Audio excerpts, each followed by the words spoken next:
Akamukazorara.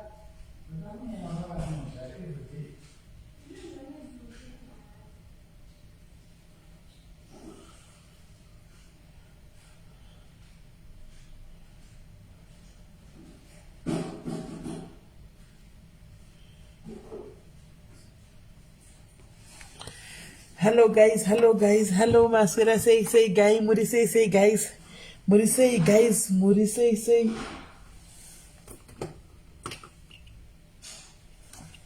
Muri say guys, Muri say guys, Firikudi guys, Muri say guys, Muri say. Chiwig, just Max said it, Chiwig. I told you. Boy, Chiwig guys. Chiwig boy, Chiwig. Right, Muri say guys, really say. I can go see a light to the flash. Muri say guys, Muri say how are you guys? How are you guys? I hope you are okay. Lucy Katsquara, really say Favor, Toroveis, Rosemary Chigora, Mamoyo, Sipusisiwe Kumalo, Stacy Mutsepa, Mashia Tapiwa, Marceline Manunure, Rejoice. Right. Guys, I'm not going to waste much of your time. So I'm not starting to let Zibra, Rikazodibata, Nakatsuba, guys, the Kai Musa for Zibra. Mununa oka once in a blue moon, guys, Munupota Chisoka posti, Uchimpona Funga Zevan, Kutivano Kachifunge, Uchimborigavana, Chimpotara, Oshesoko, Gage, Akushi Gage, Iwe, Kakuti. It should look from by the right direction, can I put Wakamira Paju, which taken out to Kufamba wrong direction. So, Boba, Baninka Chiti, Tinofambanewe, Umbo Punzo, Choco Chaning, but Chikuza, Chukwadi Chavo, you only go Nyara, which to own out, okay, you all right, no pony goes to own and it. Eh, Sanda Kanda posti yangu nikati nimbodigo ndimbozwa kuti zviri kufamba sei ko mukatumu asangomira panzvimbo ndikaona wakasi guys musazokangana kuti tise tivatadzi guys. Everybody here apa is a sinner. We are all sinners apa.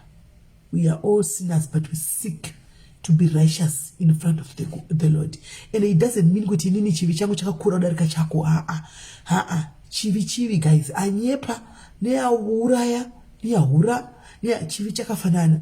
Handitika tena hafe bindanani zvana niko zvino zvana ni asikana dzikwana kusunga ndongo furira kuri kwa usasu kwa ndisafurira dzikwa pa life saka ndechida kutionesa neipapa nditika sai kwai saka toda kusama kukudza brand saka ndaiudzwa ma do's and don't kuti kwai musahle pa life, don't eat on the life. Saka ndikati sakaina ndichamwere mvura neamarula zvikanzaiwa zvinhu zvekumwa munoma asi musahle zvikanzi musafuredzihwa kana muri palife. Ndikati vanhu masainasi atina wayaskana nemasai izvi kuti mino dzakatovhurwa nemuri kuzvinzwa mino dzakatobloka masainasi chaiwo anobva iwai muri kudiwa zvibvado zvatobatana guys unokutohwa kutoti mino dzakabloka ukatotofure hapana kana chinobuda. Hapana kana chaka chinobuda unenge chingori mino dzinobloka kuti umwe mapiritsi acho nemasainasi anovatisa. Ndikati mama ndichiya pano ndotovata iwo antonzi inotomwa kana wakunovata. Saka ushiya kuti zvoita seko ushiya kuti zvofamba sei to zvinonetsa nemasainasi kuti asi ndotorega kuti ndotorega kuradzikwa kuti masainasi ini anotorisevhia munodziwa kuti ndichitaura dzimwe nguva ndakatobloka zvokutobloka chaiko zvokuto saka utoshiya kuti zviri kufamba seko une wambotirega ndihoka masisters nemabi angu kuti vari kuti kudiko Yesi Nyarai, yes Sharon, kuti vari kumbotiwo chiko, vari kuti tiri kugona here, tukanganisa papi tigadzirise. Asi takangomira panzvimbo imwe zviri kufamba sei. Haiwa sindakafara hangu guys. Mumwe nomwe aitaura pfungwa dzake handiti. Mumwe nomwe aitaura pfungwa dzake wachidudzwa uchokwadi, vachiti chinja wakadai kukurisa kuzama kuti ndikure handiti. Handina kana chandakamboshora. Ndaitozotiwo branding ari kudzwe, rinokudzwa nani nevanoona, ndio vanotoona kuti apa pane mistake apa hapana. Guys, musakanga muti ndisi journalist guys. Indingoriwo munhu. Akangoti wega anongobayawo live button. Saka zvimwe zvamunozonyanya kuexpectawo kwandiri guys ka handina kuita ndisi journalist, ndakuita journalism ina handina chikuru chandakaita, tongobaya button ndatouya handimazviona. Saka zvimwe munozita muchindiregerera vasikana, sindichaita ndichizama kutora manotsi enyu aya, ndichitora manotsi enyu ndichitengetedza kuita kuti kuda one day. Asi pane mwana one akandifadza, mwana yakanditi akataura nyaya iyi, akataura nyaya iyi akataura nyaya ndiye mweya kutaura nyaya yeku akataura nyaya kuti kudiko mwana akatoti hamene akataura nyaya dzokuti consider chichiregistering zvejournalism chichi indikatonyora nchijoka ndikati ndokuregister zvejournalism zvandisina kuronga plus handamari yacho ndinasvinondibhadharira ndakatopinda zvangu ndichitosarcasm. Akabva toya kuwhatsapp tikanzi SIS MELLY, I'm serious, I want to pay for you. Atotsvaga nechikoro mai mwana iye atotsvaga nechikoro kujobe kuko chinoitwa online chiya zvikanzi ndatotora atodownloada chicertificate chachona hanimona zvikanzi torai kwanzi kwiridziwa manje wanochitokuridzira because ndine masainasi zvasikana. Saka ndandikablokika ndofa ndakabloka minhu nokuti kwa imamu ndikuona dzikwa imamu pfuri madzikwa here imasikana amusadaro imi mungodaro pamwenyu mutotai kudla kudai takura chidla madziwaya guys taitodla madzihwa amwe munofurira pahembe chai pasi munotwa hei musadzipureziwa ndiye masainasi ini guys ndiye masainasi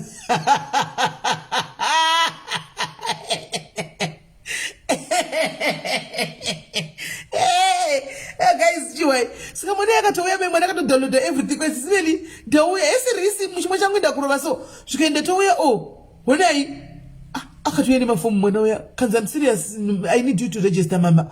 Autoti mama ndikati izvo. Saka izvi guys, I'm going to go to school. I'll start schooling online, doing journalism. This my daughter, my dad's daughter in Joburg, Midrand, is going to pay.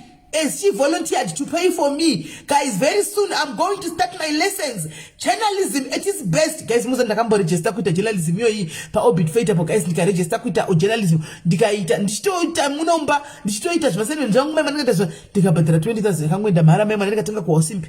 Even ndakwa Osimpi. Ndopaka patanga ndikikizve kunzi kwa hey lockdown musafamba kuti vanangosana zveni mazi zvaingotumigwa mazina singazazvihwisisi zvaingotumigwa pafoni apa because papasana vanosana nguraka ndasingazazvihwisisi kuti zviri kufamba sei hanimaona ndobva ndatoignore bva ndatosiya ndakatorejista guys ndikatochovha ndobva zvinenge zvima 7-8 months ndichidzidzira. Saka zvima basic knowledge yangu ndenge ndinazvo hanimaona zvima basic ndinazvo asi handina kwandakahoi ndakaugumira pashi pakatanga kunzi zvishishishi hamene nditoine mabhuku acho munomu I have the books andakapiwa paOrbit Faith apa hanimaona.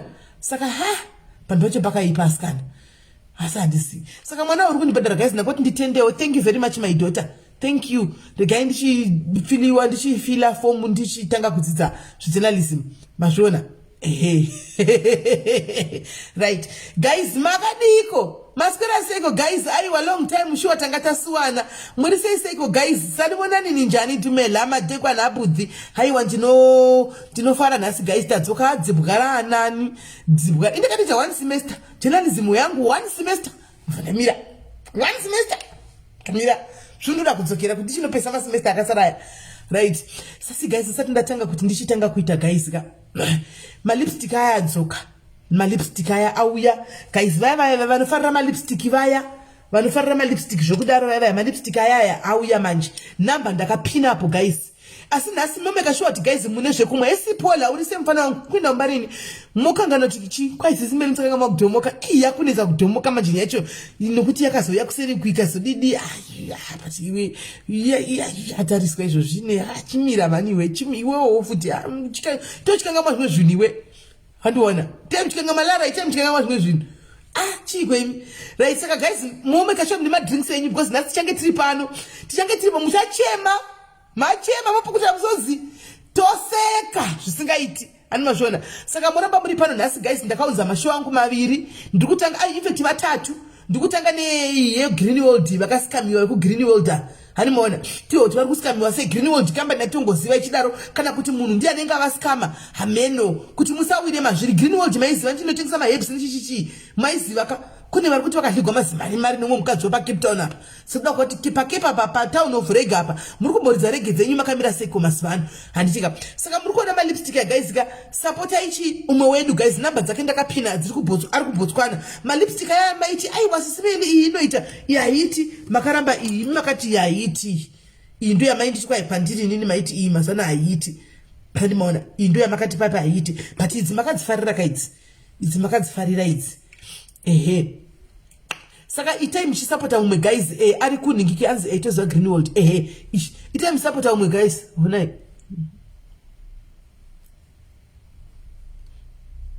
ina ndinde zvimuromo zvidiki handifiti nemalipstick chokudaro halipstick andana nemazilips guys andana nemazilips mahombe ukaita malips makuru seatalini kaseatadzwa aya unonyatso kunyora zvakanaka nainingikiri nelipstick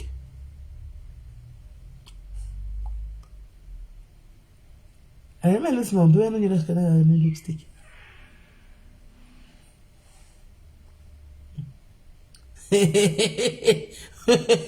Can I say a cheers? I'm a vangira. My lips are cheese. I'm a vangira. I don't fit on my lipstick. Is that if it we? When I got you to reach out, Chema. When I guys, when I don't fit on my lipstick, and you have an cheese. I'm a vangira. My lips makura. I don't fit you. You say, hey, menu. Shakanake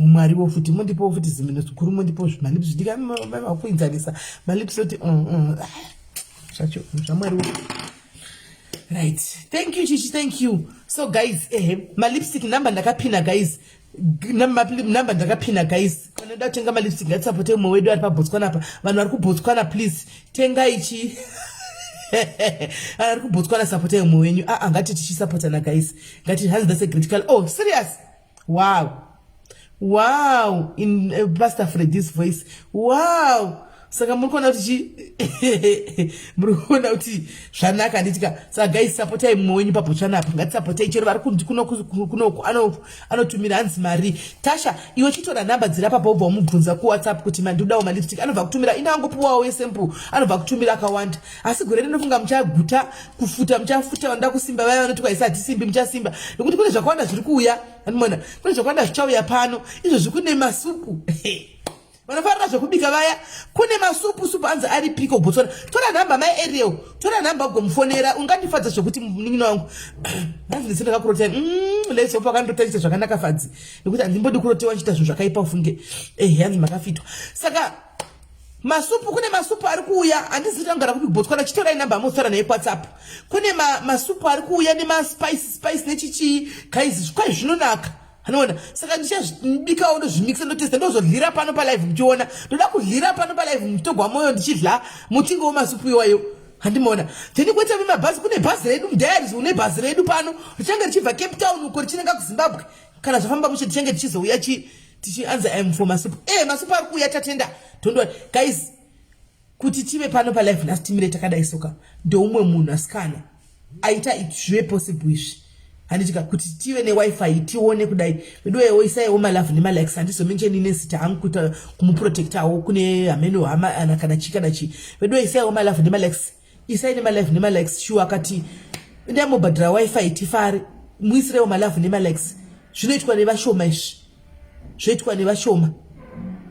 zvinoitwa nevashoma kuti tinge tiri pano tifare kudai kune mukatozvifungawo mudhara akatopindira kati kuti zvifambe handimazviona so tinoda kutsenda hanzi baiwai botox injections isimeli large hips iwo kana mahips bodo mahips ndinawo ini mahips ndinawo ekwezera aya kana asi kuti zviri kuitika nezvokuti guys ndakudza timwe zvakawanda izvo zvitanga nemusi Tuesday apa Tuesday ndikuida kuoperation kunoitwa inodzichi lapo section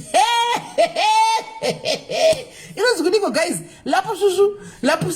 lapo section yekunodrenwa mafuta yamudumbu ndiyo Tuesday guys nendiri pakunodrenwa mafuta pajoza apa asi guys chanoda kuti muone ndichokuti ndichakutaridza idumbu racho sandaitwa tonomira tise musejari umoona dumbu ndisati ndaitwa handikwa 6 sessions zandichaitwa patinenge tichinda kunoitwa munenge muchiona kuti zviri kufamba seika kana ndatopfeka crop out dumbu rapera nejini guys mumanya makananga ikoko kunoitwawo lapususeni iyoyi anmona mumanya kunoitwa iyochi iyo lapa section yacho yoyo lapu section lapu soso ameno lapu shushu ikokoko anmona.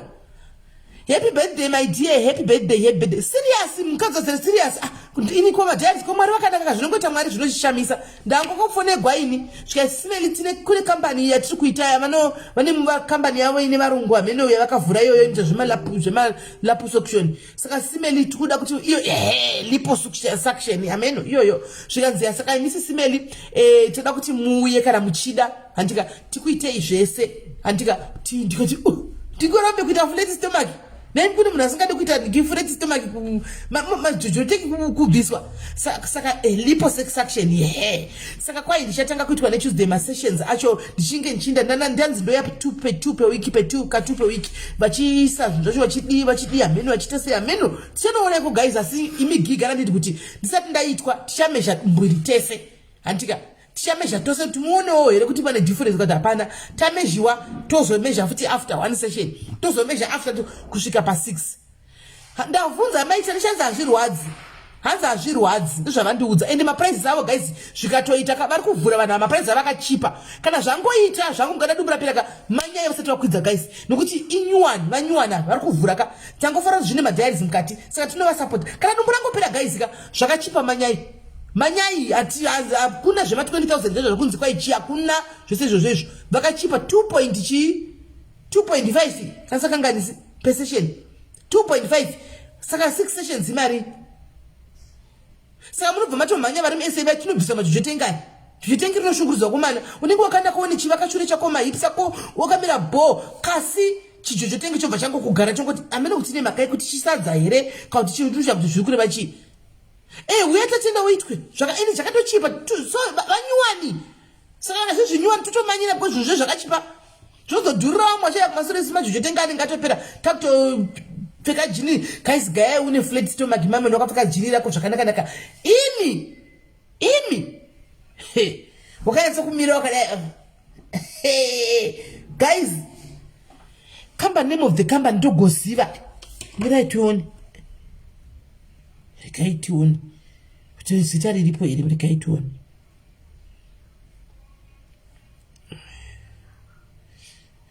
mirai ndicheke kambani yavo tiyaiswa zita here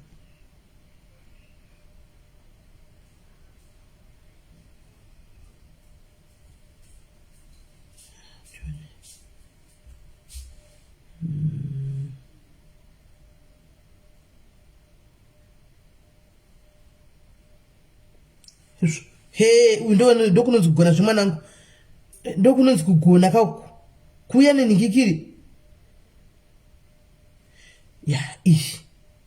kuya nedoro inonzi lesa lipo ndizvo kwanzi inonzi lesa lipo indawase kuti 2 point something 2.5 kana uchitanga kana wakuzopinda pakati apa ninga kubhadhira ma1000 rand kuchitanga ndokunga 2.5 pakati apa ninga 1000 zvakachipa guys ndiri kunyeperana inonzi chiko company we benefit ndiri dosta racho we benefit hatinonzi kudi company chakuziva mene mbona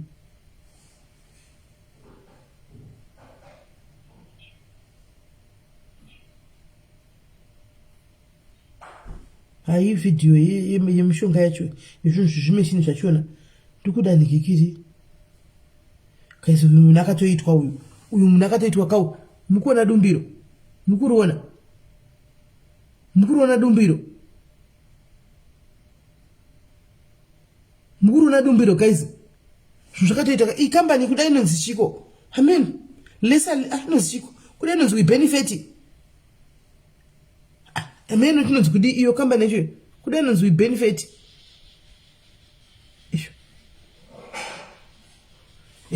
saka tetiriyo tichiita handitika saka guys regai tipinde munyaya dzanhasi tichange tine nyaya nhatu handitika nyaya nhatu tichapinda mubusted abroad iyi ndo inonzi busted abroad chaiyo guys, kwete zekunyepera. Handisati ndambona zvakadaro, handisati ndambona muza mazimba zvinhu zvenyu zvinondikona ini, zvinhu zvenyu zvino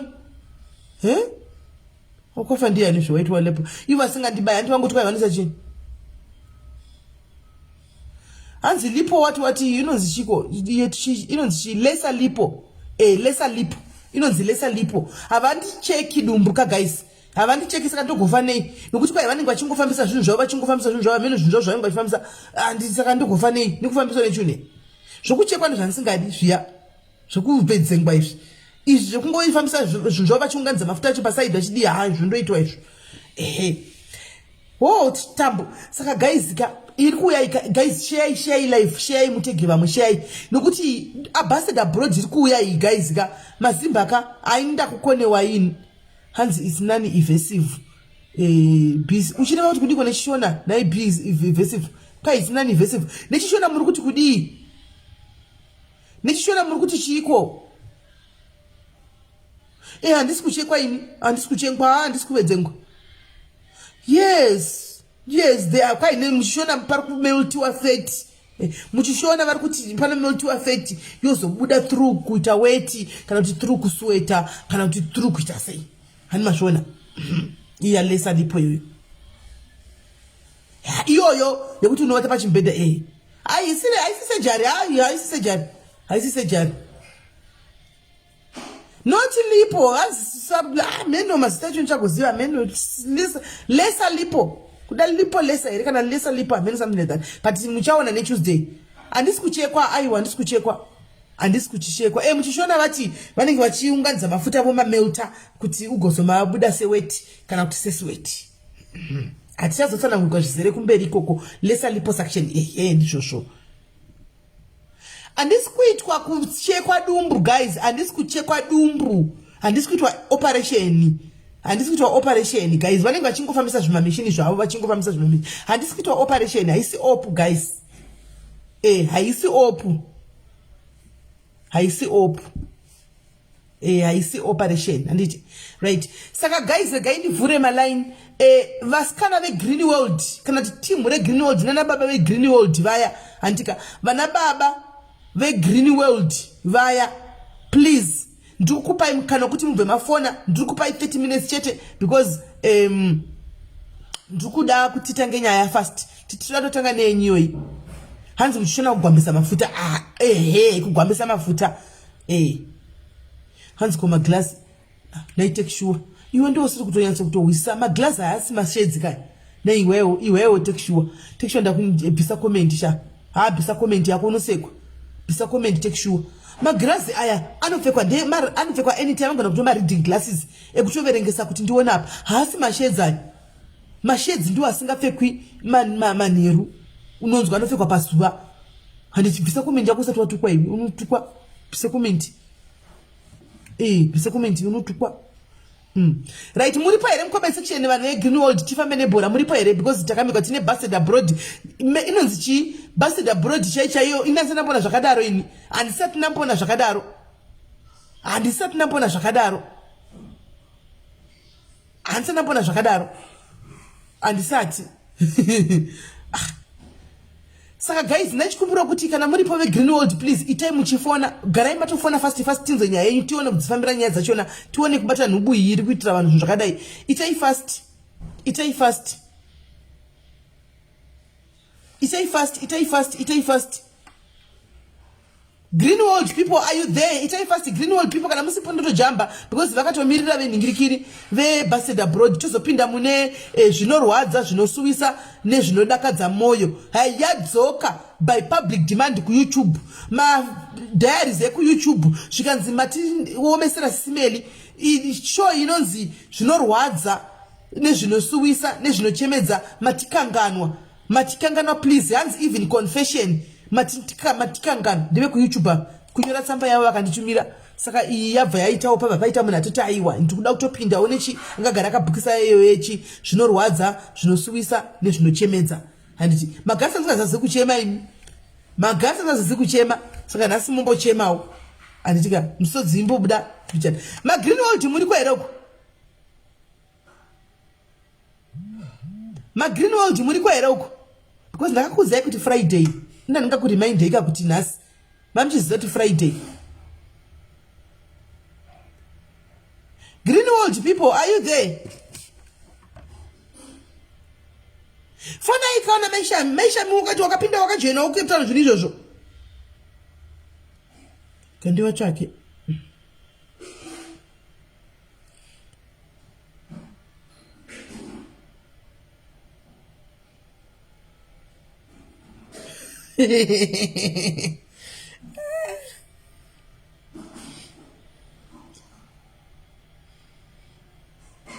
Zvakaoma. Apa vanondivavarira vanonditengesera maviewers ndakambondoda maviewers inano achakwasha wanda organic atide kutenga kwai 600 viewers tinokupa 600 viewers pa every live yega yega kwai ubhadhara $40 unayo kusanyara murume mukuru uyu murungu nguti ndakavaudza kuti no thank you nhasi vadzoka futi ndichivablock kati mina ndivafonere ndodza kuti I told you I'm not interested kandivafonere nai magreenwald fona ikanai kana pasina tipinde mune chipiri vakusi kufixwa here guys kuisa ma ice block ekudai kuzadza kudai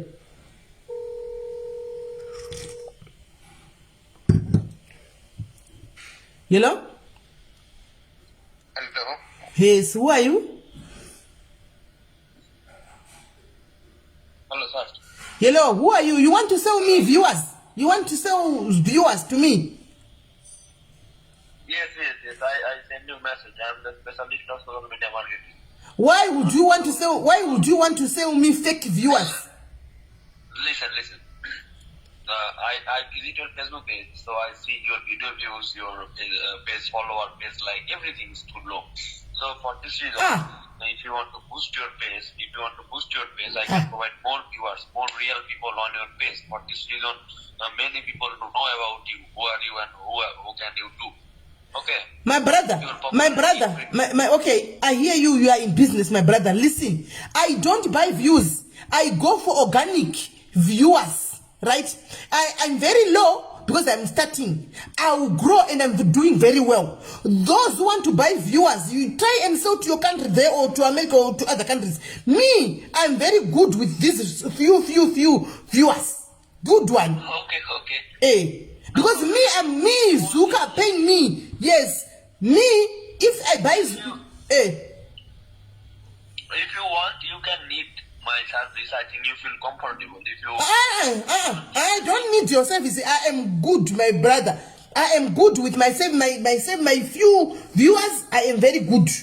Wena, do you have a page? Okay. Do you have a page, Wena? Okay, no. Do you have a page? No problem. How many viewers do you have? When do you have a page? How many viewers do you have? You want to sell me viewers? If you want, you can need the follower. My followers. I don't want the followers, fake followers. Those are fake ones. I want organic ones, natural ones. My service is organic. Okay. Yourself is organic. You when I'm buying. Yourself is organic when I'm buying. There's nothing like that. As long as I'm buying, that means you are bringing people from your country to come and watch me and they don't understand my language. What is going to, are they going to help me? How are they going to help me? They don't understand my language. We are bringing me people from your country. They just come and put their blunders in my inbox. Their private parts in my inbox. So is that going to, what is that going to help me? Okay, no problem. All right, bye-bye. Good choice. All right, bye-bye. If you want, you... I don't want. Okay, no problem. All right, sure. No problem. Bye-bye. Vandote kublock. Vanomanikidzwa munhu maviewers. Kuda kundipa 600 viewers ipapapa kuti chipinde mu 1 point. Atopinda toga. Kandibvire. Asi munai Germany vanhu ivava. Right. Nei vanhu veku Greenwald muripo here. Vanhu Greenwald muripo here. Ndivatsvake. Greenwald.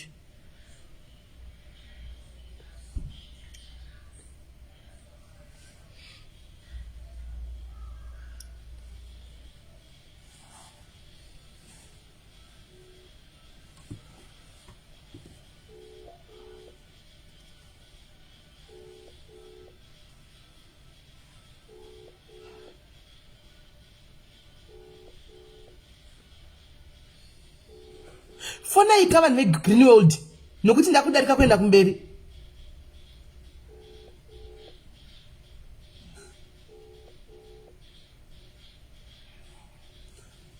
Hello? Ko zvino zvatangu ndabvira kupundisha kuti naye vedu ne Greenwood naye vedu ndiri pa live amusi kudaira.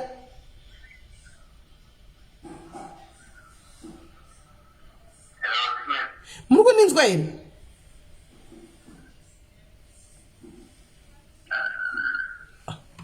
Hamusi kuninzwa? Budai mutoilet, muri mutoilet. Budai mutoilet ndawa kuti muri mutoilet chipedza imuzo ndifonera kana mabuda mutoilet. Ndanzvinzwa kuti shuwa muri mutoilet. Shuwa ndazvinzwa kuti vari mutoilet shuwa ndisaka ndani munovhikwa mutoilet. Mutoilet munovhikwa. Hey, zvino manje ndotombomirira gaitichivamirira vamboipedza zvemutoilet tigositanga ndikuita tivamirire vadzoke tiwane kutanga nokuti ndo vane nyaya dzicho. Hapana here vamwe veGreenwood mucomment section?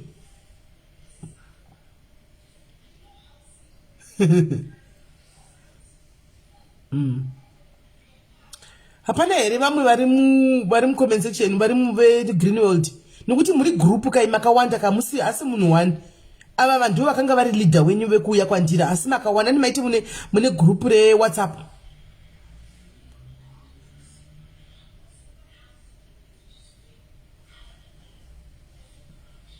Greenwood muripi?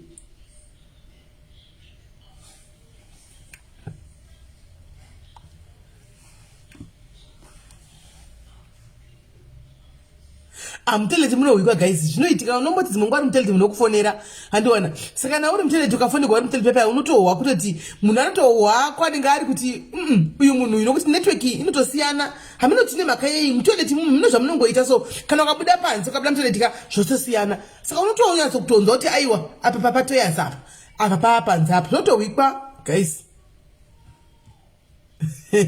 Atotovamirira vasikana kana vatoita mudumbu totongovamirira. Ini ndinopinda nefoni yangu mutoilet kutonyatsa kugara ndichitochata takagara chaiko pachemba paya ndakatogara ndichitochata ndiripo handibudi zvokumanya ndichitochata zvangu ndiripo mutoilet ukapinda nefoni haubudi. Kasi kana wangobuda make sure kuti unoisanitize foni iyoyo chete kana wabuda make sure kuti unotosanitize. Mune kasaundi karimo so amene zvizvo zvinongoita so mutoilet mune maeko hanzi zveGreenwood hazvishandi. But vakalirwa mari guys, vakalirwa mari yakawanda. Vakalirwa mari yakawanda. Vachinzi vainveste kuda vaite mashareholder here kana kuti vainzi investor amene nyatso gai vakutsanangurirei vanhu veCape Town uko nevarume vakahigwa mari nemuzimba. Ende muzimba wacho atonzi atoripo anonzi Tendai garazviya kandisakanganisi muzimba paCape Town apa hanzi Sitendai lesopo hamusi mucomment section kana muri mucomment Sitendai nyaya iyi ndeyenyu kuCape Town uko. Nyaya iyi ndeyenyu Sitendai muzimba kuCape Town uko kuofisi kwenyu kuya vanhu varoda mari dzavo. Greenwood inotekesa vanhikikiri inotekesa maherbs. Ini nyaya handinyatsa kuiziva eva zvodai varidziva vari vari kutsanangura nyaya dzavo.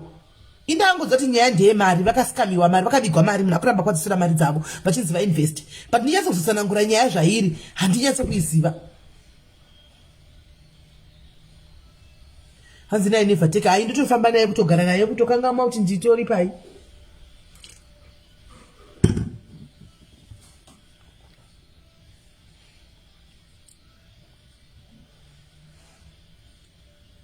Hai fundo yatotopinda nezvi nokuti munobhowa kana ukapindisenge kana chiwa mudumbu ngonopinda meme unosina chinokuvaraidza. Kumazuva aya ataitati kuZimbabwe makore aya atati kuZimbabwe paya waipinda at least kudhara chakura kwakusina zvematishuka izvi waipinda nenewspaper rako kana kuti nemabepa remagazini unenge uchiverenga zvo zvepamagazini ka uchiverenga newspaper uri pao ndo zvakachinja kamazi makore ano kwaana matishu ungaverenga tishu guys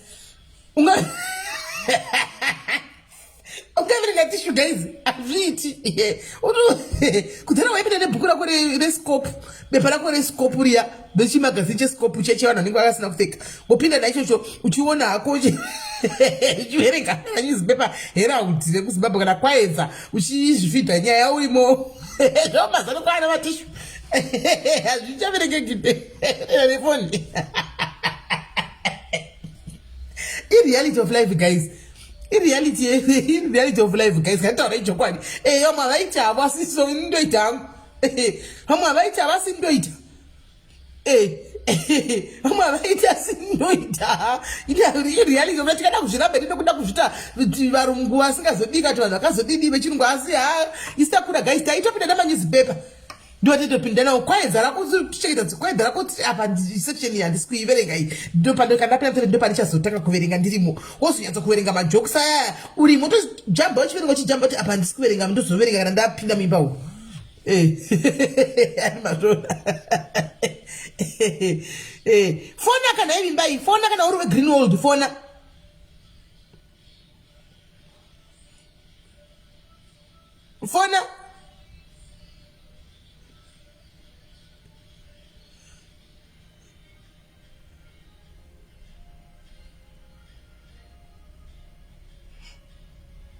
guys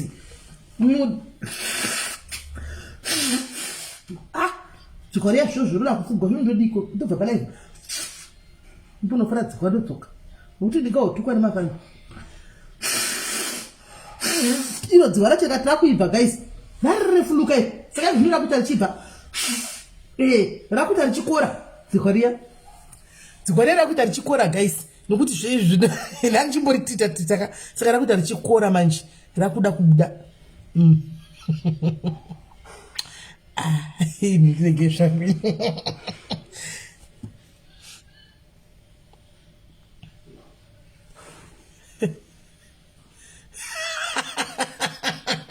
saka ndodzima here live ndinde kunofuradziwa imi ndikwanire ini ndodzima live ndinde kunofuradziwa vasikana musadaro ini inganafurira kusaidiwani uri zvakaoma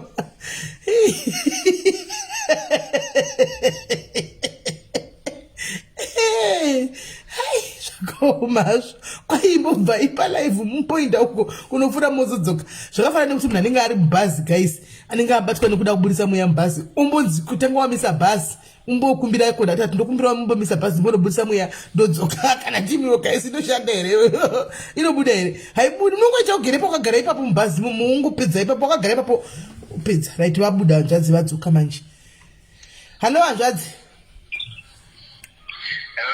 ya maabho manje hamapa kunzwika maswera seiko handaswera zvakanaka maswera sezvo aiwa taswera isu tati tifambeka nenyaya iyi haufanyi chii chakaitika panyaya iyi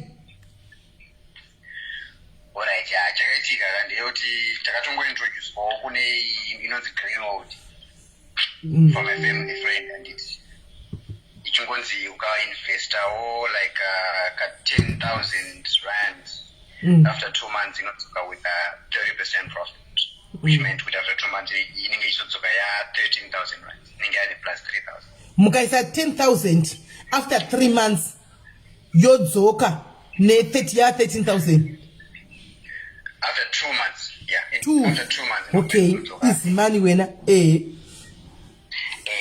yeah saka takatoita ma-investments acho newayo akatoti one day first one yange iri ye10,000 muna September and then ikatodzoka iyoyo yakatobhadharwa iyoyo yange iri due end of October alright yamakabhadharwa saka pane dzamakatombombhadharwa ini yeah in first two dzakatobhadharwa but mamwe atakazoita afterwards pane imwe yatakatozoisa futi musi wa3 October 20,000 yaizofanira kudzoka end of November ya 26,000 haina kuuya bayo koita imwe futi yatakazoisa iri 50,000 vanga vakati kune promotion yekuti ukaisa 50,000 investments inozodzoka ya 100,000 but it's okay. Yes, I want to 20,000 per month, 20,000 per month for 5 months. But after that, total yes, inenge 100,000. Tikatoti hapo tikaisa kuti yo ana chiri kumbouya. Right. Muri kuti mimi ndida kubvunza inini Greenwald aisitengesa maherbs ere? Ndi inotengesa maherbs nezvakangowanda zvingori medically related. Sa imimi mainzi muinveste papi apa muchinzisai mari yaifanwa kushanda kupi nekuti ina hamene kuda dzakasiyana. Greenwald ndoziva inotengesa vanhu maherbs, saka imi pamunzi chiuya imari ichiisai mari yainda kupi? Okay, kuno kunoita zvayo zvemushonga, ingori mushonga, skin care, zvefertility, zvemahealth, like kungoita mascan, macheck-up, macancer, zvakangowanda zvingori health related. Vanoita zvese zvingori health related. Saka ndopa ndiri kuti imi muchinzi-investai mari yachainvestwa papi chindepi? Vanenge vachinotenga maproducts acho nevawo avanenge vachizotengesa. Saka mari yekuinvesta iyoyo ndo inenge itori capital yavo, then votenga maproducts avanenge vachizotengesa. Pavanotengesa maprofits acho nawo, imwewo ndo inenge iri profit yavo, then isusuwo mainvestors tinenge tichizowanawo kaprofit kavanenge vakatipromisa kachioneka. Saka ima muri mainvestors? Exactly, yeah. Right. Saka manga muri vangani vakaisa mari vamunoziva imimi?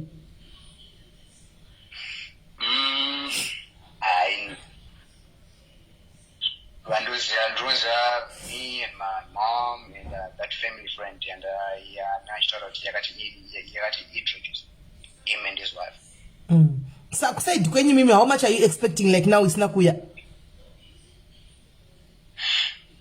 Isina kuya pane 100,000 ndiyo yanashitaura kuti haina kutouya, and then since vakatodelaya vanga vakatoti plus mange maprofits 40, then this 26,000 is now kudzoka.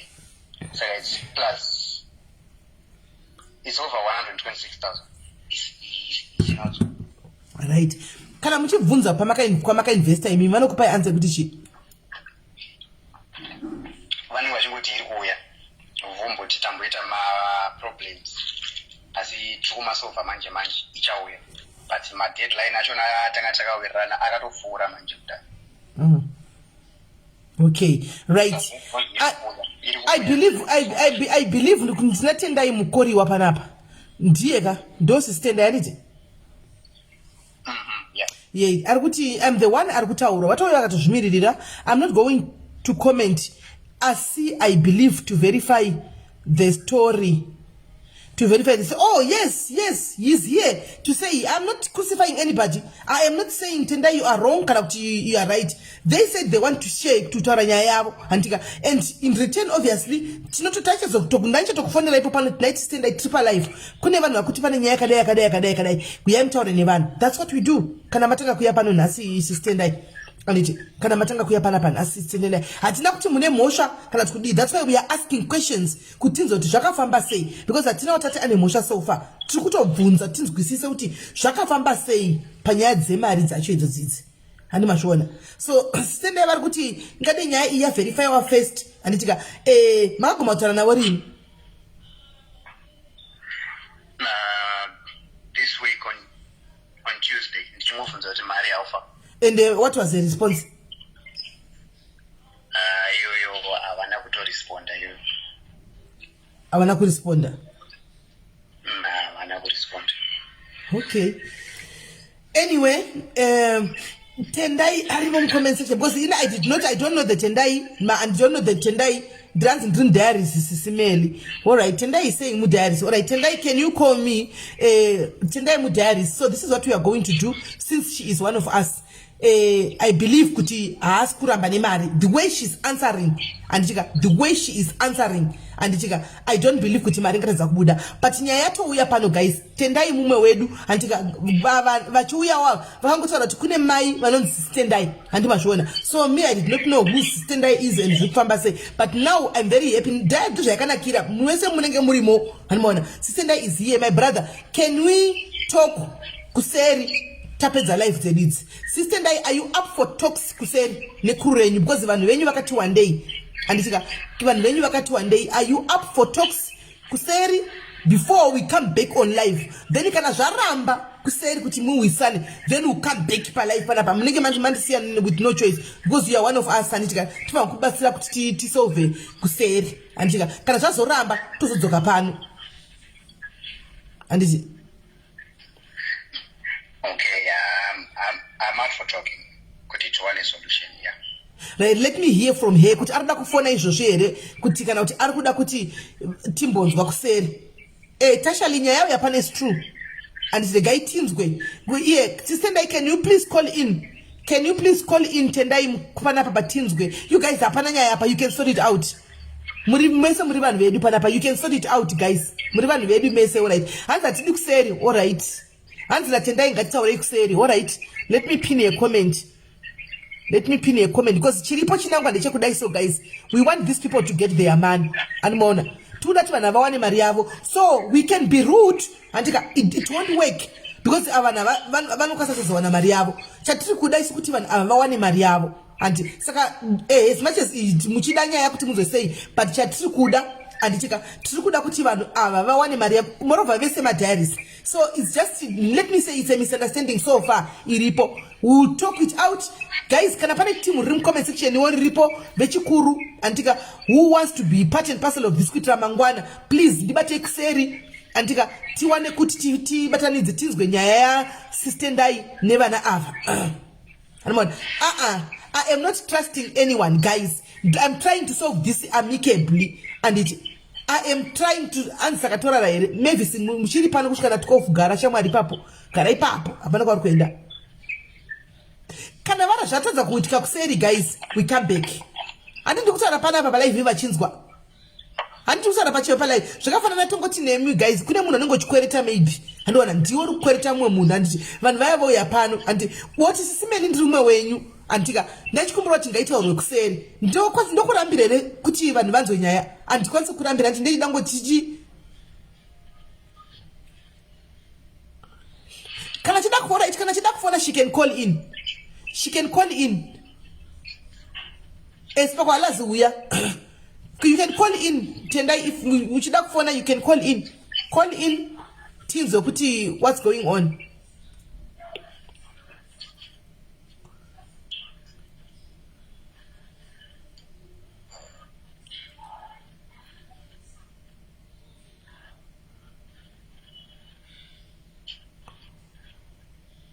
Tendai chifona tinzwe fona tione kuti haufa fona tione kuti pane ma issues me probably Tendai antano asi anoshanda wele pa Greenwood ndiye pamani kachoshanda atizivi kungofungawo kuti probably pamwe Nyaya iri kumberi kuvakuru vake ndo vasina kunzwa mari pamwe yakameno rekaitinzwe kuti anoti kudi anditi rekaitanga tainzwa. I believe kuti inosovika Nyaya inosovika vanhu vakapuwa mari dzavo.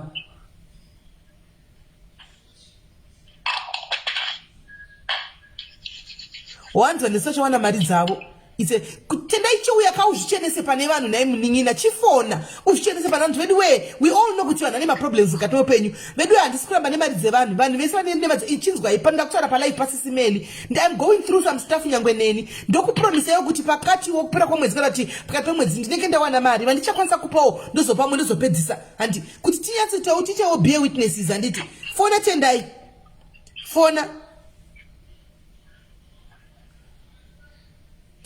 Tendai utaure nevanhu zvangonaka kutaura nevanhu inobva inotongosiza nyacho pana kuti muzonoisana kuseri maamogoko izvi tiripo todzimura moto.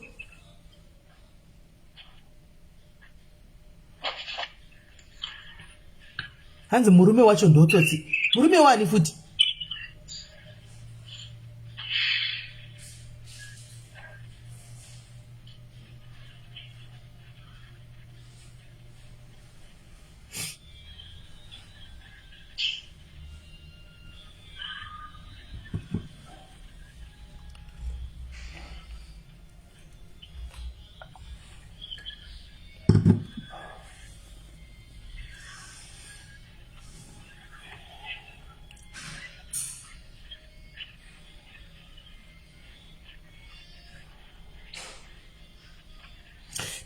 kufona here kana kuti hausi kufona?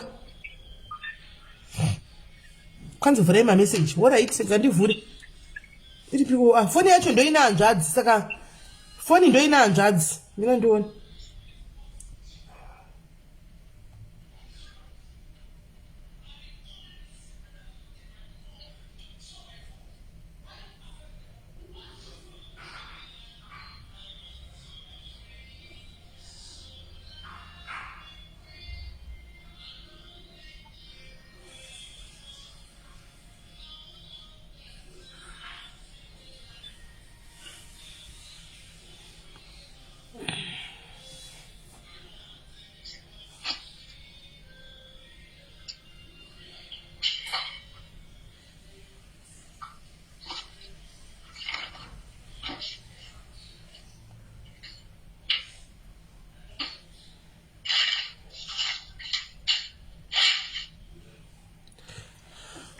Guys, tendai aripo here. Hanzi ati ndipei namba dzekufona. Hish, zvatanga. Andiselina. Pina inamba dziya. Pina inamba comment section. Pina inamba. Pina inamba afone. Achanoda kufona. Chipina inamba afone. Chiche fast. Vekujere vamirira. Anjadzi vekujere vamirira. Chifu chisa inamba. Andiselina. Alright. Ndi alright Regis. Alright. Guys, musamutuke wedu, musamutuke mumwe wedu. Atinozotaura naye zvakanaka, musamutuke guys. Indakani guys madiaries asha so chikwe imi. Isai waka namba madiaries comment section ndipine. Isai namba ndipine. Yes Gavin. Isai namba ndipine. Chisa inamba ndipine afone. Chisa iyo yaiswa namba. Iyo namba itenda ichifona tizi gutana neanjadza vatikurumidze guys. Itai ufona tuone. Chifona tuone vekujere vakutonetsa tanguta mira. Chifona tuone. Chifona tendai. Namba hizi dzakaiswa pedyo.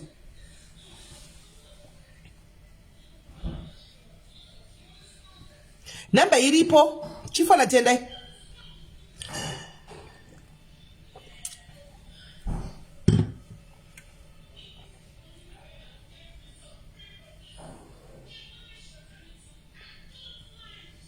Guys, imbomirai kutuka munhu guys. Imbomirai kumuti mbavha. Imbomirai kumuti chii guys. Chimbomirai.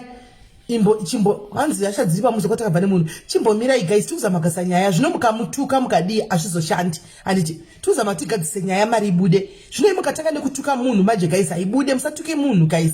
Musatuke munhu handiti. Musatuke munhu guys. Musatuke tendai. Musatuke tendai please. Tendai fona. Tendai chifona. Namba ndakapina.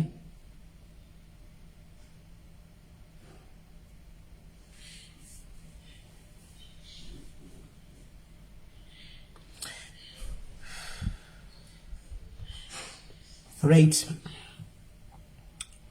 Hello? Hello? Hello?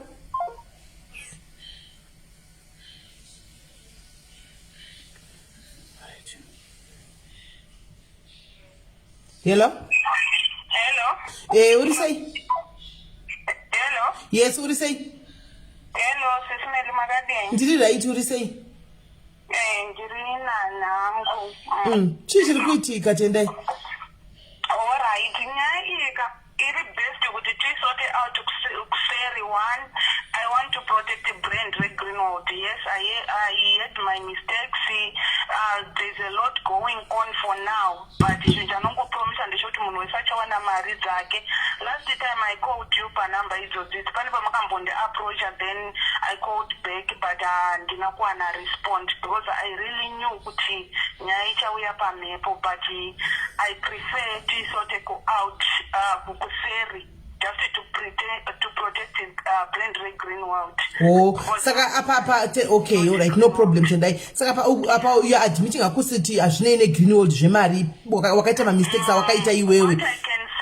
What I can say and did it for now is I worked for Greenwood for 7 years. So this investment thing I was doing it for the past 4 years. Right. People they would invest, I would sell the product. For them. Oh, it was your plan, not the company. Greenwood, when you invest, you must take the product and go and sell by yourself. So on my side, when I build my team, there is a time whereby other people, they would invest and not managing to sell the product. So that it started as Kutengesera, my distributor, their product within my shop.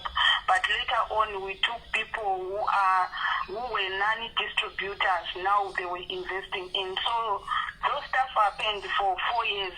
I can say I failed in 2021. I take many investors. I didn't manage my thing well, so it's all on me, not Greenwood. So Greenwood is not a scam. Rather, if my I know. Okay, so now you are saying, I know. Now I hear you. Greenwood is not. I see you. Yaka message. Greenwood. Yaka ita zoja jikoreti munaka zo scam and you work as tata kanganisa kupewa no mali zao. Rather, they call me a scam, not Greenwood. That one I will stand in for that. And as well, what I can say for now, brother Avargutaura, I'm really sorry for not replying you in time.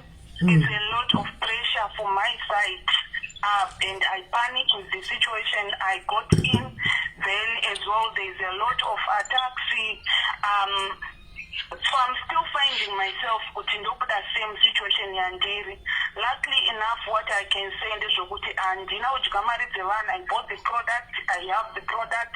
What I need is time to sell the product, and also other means for me How much are you owing? How much are you owe Bukurak? Obviously you've got the records. How much are you owing all in all?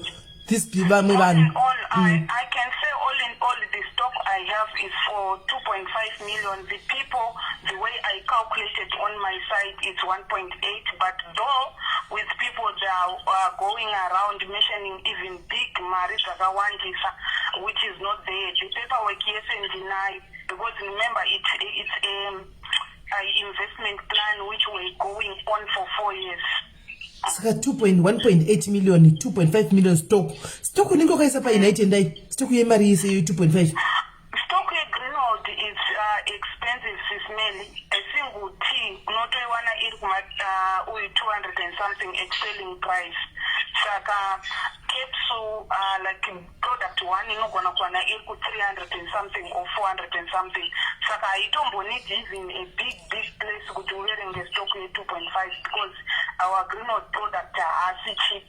Though as well I can't say that are expensive, but are affordable to everyone. Saka stock zangu ndinai because I had my shops zangu akasiyana kwanda itira my business zangu njimbo takasiyana I just fell off I think it's my what do you call it, anzim miscalculator business, all right, I must do this and this. I never saw it coming. I panicked a lot with this situation that I'm in right now. But you know now, in a situation like the situation that you are in right now, the best thing to do Tendai, we all sometimes get into troubles or problems. So we are owing people sometimes, but you don't hide, you don't ignore people when they're sending messages. Rather, what you were supposed to have done is to call everybody who is involved, everybody that you know who you are owing. You guys, let's have a meeting. Then you discuss, you explain to them what is happening. Guys, mistake, I've got the products. How best do you think we can go ahead and so that everybody can get your money or his money? You could have, solved this amicably without all this. But the thing of these people now calling you and you ignoring their phones, people they get pissed off. On that, SIS MELLY and the situation I'm giving now, everyone who is an investor, where my shop is. One. Secondly, yes, I might not reply them in time because during the day I'm the one now doing the job of selling the product, doing the job of ushering my clients, doping down 6 to 6. But I'm on a office, no matter what, I'll leave what I'm doing to explain to the person. Though so kuna mkoma andizivi hangu kuti yanga iri nyaya yekuti vafunga kuti mari yavo havasi kuiwana here, but pashop anotopaziva because when he come to the paperwork aiuya pashop and pashop ndiripo handibvipo SIS MELLY mazvona. So handiziva hangu what was the reason behind yekuti auye up front.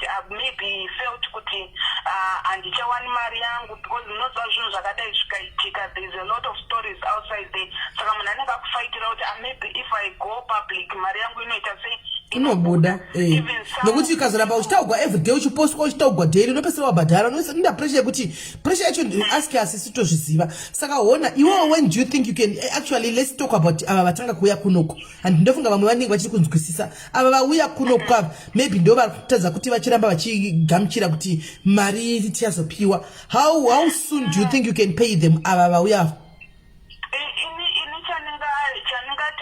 on that, Chaninga commenter on that. I also look for people that will help me on this situation. I'm in, those are holding my accounts and everything.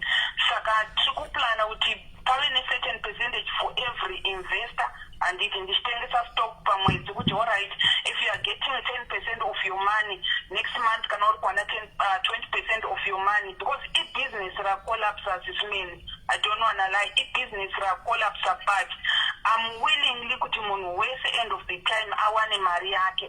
Sure, night and day besides my products, how now why? It's like my products I have to obtengesa.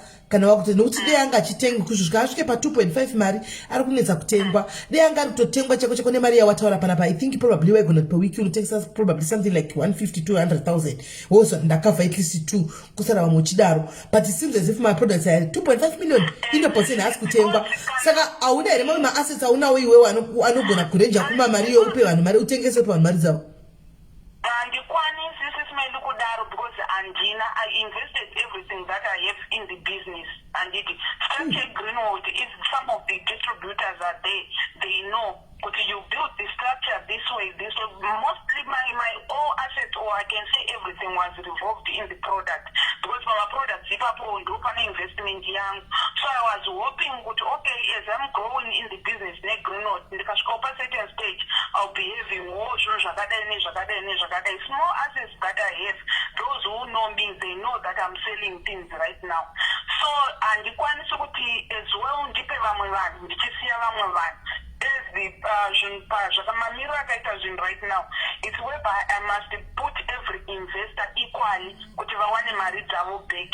Saka kana koma uyu aripo anoziva tomuisa pamagroups achoni audirecting kune vanhu vari kundibatsira zvese, then you will be also in that group yekuti awane mari yake back.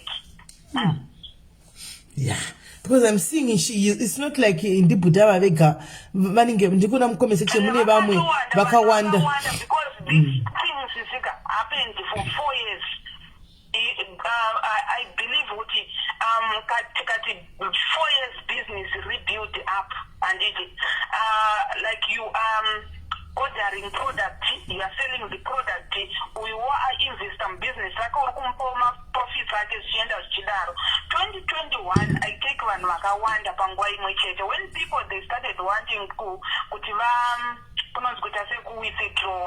That's when now zvanga zvakundikurira kusvikawo zvazosvika pa extent whereby I couldn't pay vanhu machima profit plus business akanyanya kuita down kwandiri when people they had kuti takufanirwa kudzokera kuZimbabwe. A lot of people come back now and say sister ndauda withdraw mari yangu, and in business policy ndandisina hangu kubata kana kudzidza mo ndeyekuti ndaifanirwa kudzidza kuti izvoni I can't take a lot of people ndisina mari kana ma-assets zvamuri kureva I kuzo back up if the business rakolapsa. Because right now if I ask you kuti unemba here iwe inowetsa that much yekuti utengese zupa marava unotowana kuti ukutorendawo nyepa kuti ngati ndinemba kana kuti ndine chii, even my accountant who are holding my zvezvo kuti maybe you take money you do something. No, it was revolved in that same business. Ndakatenga stock.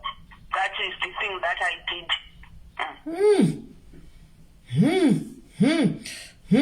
Yeah, I advise you this. There's a man vesa. Call in a meeting, my sister. Swallow your pride. Call in everybody. There are many groups which were created.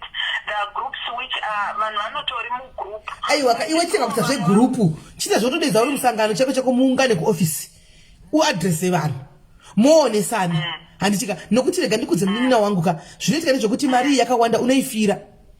unoifira kuCape Town singe Cape Town kwamunogarako unoifira stock ikasara mba irimo masamba iwaya pano kuti akukatoti tikatomo masamba aya tikatoonda hantoona unofashuwa ukasiya stock mumba nenyaya dzakadai so unoziziva kuti kwenyu kumaCape Karadu koko 100 rand they will come and kill you kana kupiwa phone chako oneka unofira call in a meeting dedza vanhu vauye meeting umire talk to people kati zvema WhatsApp group zvokuti umwe anenge aripo online umwe asi online mozoya hamusangani mese ngavauye vaungane utaure nevanhu vachiona then moonesana kuti zviko noti kune umwe anonzi mukoma no rest tapiwa kuti ndakatonyura 100,000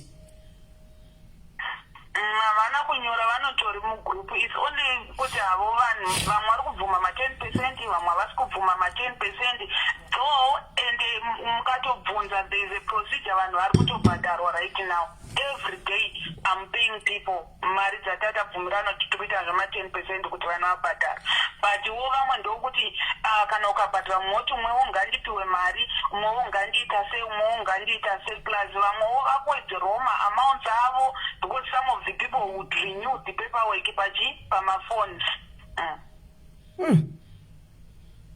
yeah pakaita kutaura chokwadi complicated issue in terms of people they know kuti vari kuinvesta kuproduct asi products kana kuti ndingangoti product zvaraita slowly kuti rifambe and at the same time vanhu vese vakuti takuda mari dzedu back.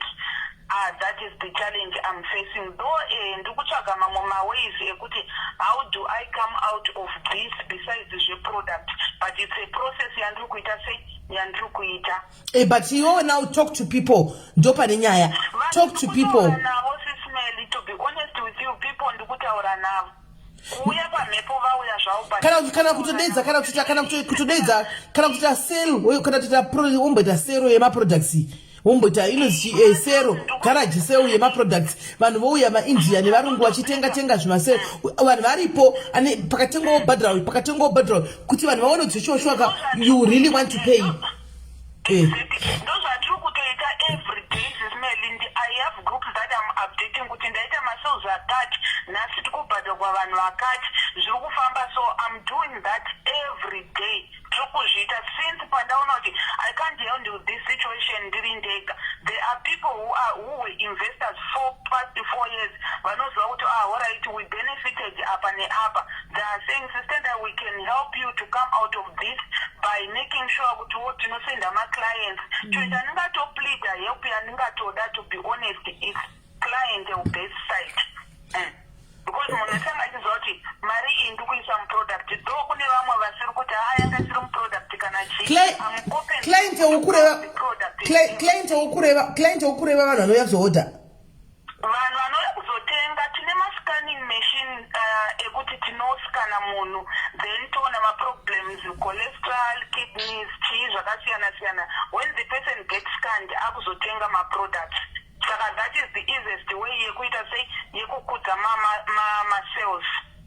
Ndocho chanandichito even tell people on the groups vandiri kuowa iva ma-investment kuti guys chandiri kutoda i-client more. If you can also spread the word ndine mabelts ekudzikisa ekuita sei whereby I'm putting them on sales. Tine mayoni pills atiri kuisa pama-sales so that ma-sales akurumidze kufamba ndikwanise kukavhawo vanhu vakati wandei panguva imwe chete. Zvakaoma. Hey. But ndakuvhundukira ndiri zviri dangerous izvi very dangerous ndakuvhundukira chekuta kutokuvhundukira because mari yautaura ikai imari yakawanda yekuti unogona but anyway tongotamata kuti zvisadara hazvitsvaka mabhandi aya ndekusunga dumbe ndekusunga dumbo anopisa mafuta mabackpain bhandi chairo anenge ane mastones mukati anopisa kutoti munhu akatongwesa 15 minutes akutonzwa kutsva then that it makes the person to urinate pano urinate kudzika kwedumbu at the same time kana anga ane maback pain anenge achireliva mapain vane maperiod pain saiwo hana dumbu sotendai ndokutaridza imoni saka bhanderoro tamari izvozvi kune vanodawo bhanderoro ripa space special right now, ripa 400. Ranga ripa tarisa pa 50% special to remove it very fast. Ranga ripa 840. Kwa kune mabelt, kwa kune belt rine matomboko guys muno. Tutotengesa kuti awane mari ape vanhu mari yavo. Ina ndiwo unotengesera mahara kashamwari. Ndokutengesera pano vanhu voya votenga voda mabhande waine chichiwo rikakupa vanhu mari dzavo. Ina come for you Tindo. Iwewe kana vanhu vakatenga pay back vana brother vamari dzavo. SIS MELLY ndokuda kutotiwo kana zvatopera izvo zvau start my fresh ndokuti handitorariwo with this situation. It's not like ndikuzviitisa kana kuti ndirikuvaignore. No, munhu ukapinda pane imwe situation unopanika, then ushauti waita says your only focus will be saying let me work hard every day ndidzosere vanhu ava mari yavo. Despite zvese zvinenge zviri mustreet, despite vanhu zvavanenge vachithrowa at you, iwo ndounenge uchiziva kuti chokwadi changu Mwari handina kunge ndichizviitisa situation yandiri. But guys, ngatitoda takuita tichitengese mabhande kuti vanhu vapuwe mari yavo. Saka bhande kwaye rine matombo anoita kuti utsve 15 minutes kana wakaisa padumbu apa. Kudai wangu wambondipare kuti ndimbotesta kandono zvizvo zvinoshanda. Iyo bhande racho.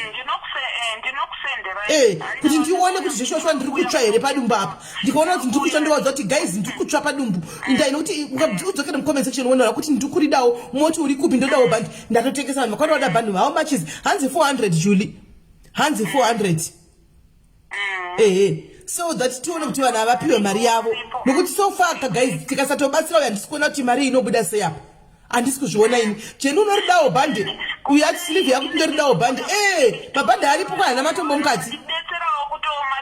Business irori nditengese maproducts evanhu in 4 months 5 months vanhu ndenda vapedza SIS MELLY because masales anenge achiitika pamwedzi is 300,000 plus kana business iri kufamba zvakanaka. Aiwa isi hatine hedu zvekuti tinode kuziva zvekuti kudoda kuti vanhu vatenge mabhande vanhu vapiwe mari yavo. That's the only way we can support you somwe wedu. Handiti iwe kana uri short bhande rako roshanda handitika iwe uchitengesa bhande uchipa hanzvadzi ava mari yavo, uchipedza hanzvadzi upinda kuna maishami wapa mari yavo, wopedza woenda kuna no rest uchitapudza uchidaro vanhu vanoona kuti une shungu dzekuda kubhadhara because takutozama kuti ubhadhare vanhu mari dzavo.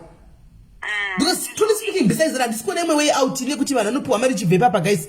Truly speaking handisi kuwa ameno kuti muri kuiona here. SIS MELLY handiti wespa ndaisa mari ndaisa muproduct handiti kumwe kwandingaiwana ndekupi ndakabata product is to market the product. Iwe chimbounza bhande tirione tiunza bhande tirione manje iwe zvowoita vanhu vari kuda kuona bhande handiti iwe wondikandira inini bhande ndoya nebhande pano tomboona bhande handika kuti zvakamira sei nebhande guys. Bhande totengesa bhande tamboona apa chatakuida guys kuti vanhu vapiwe mari yavo bisai otherwise ka chokwadi ndokudzai muna November vanhu vanosvika pakudzingwa vakasungwa vasina kana senti ravapiwa naTindo vachingwe ndichakupai stoku yakangozara mugaraji mairi imomo handi mazviona.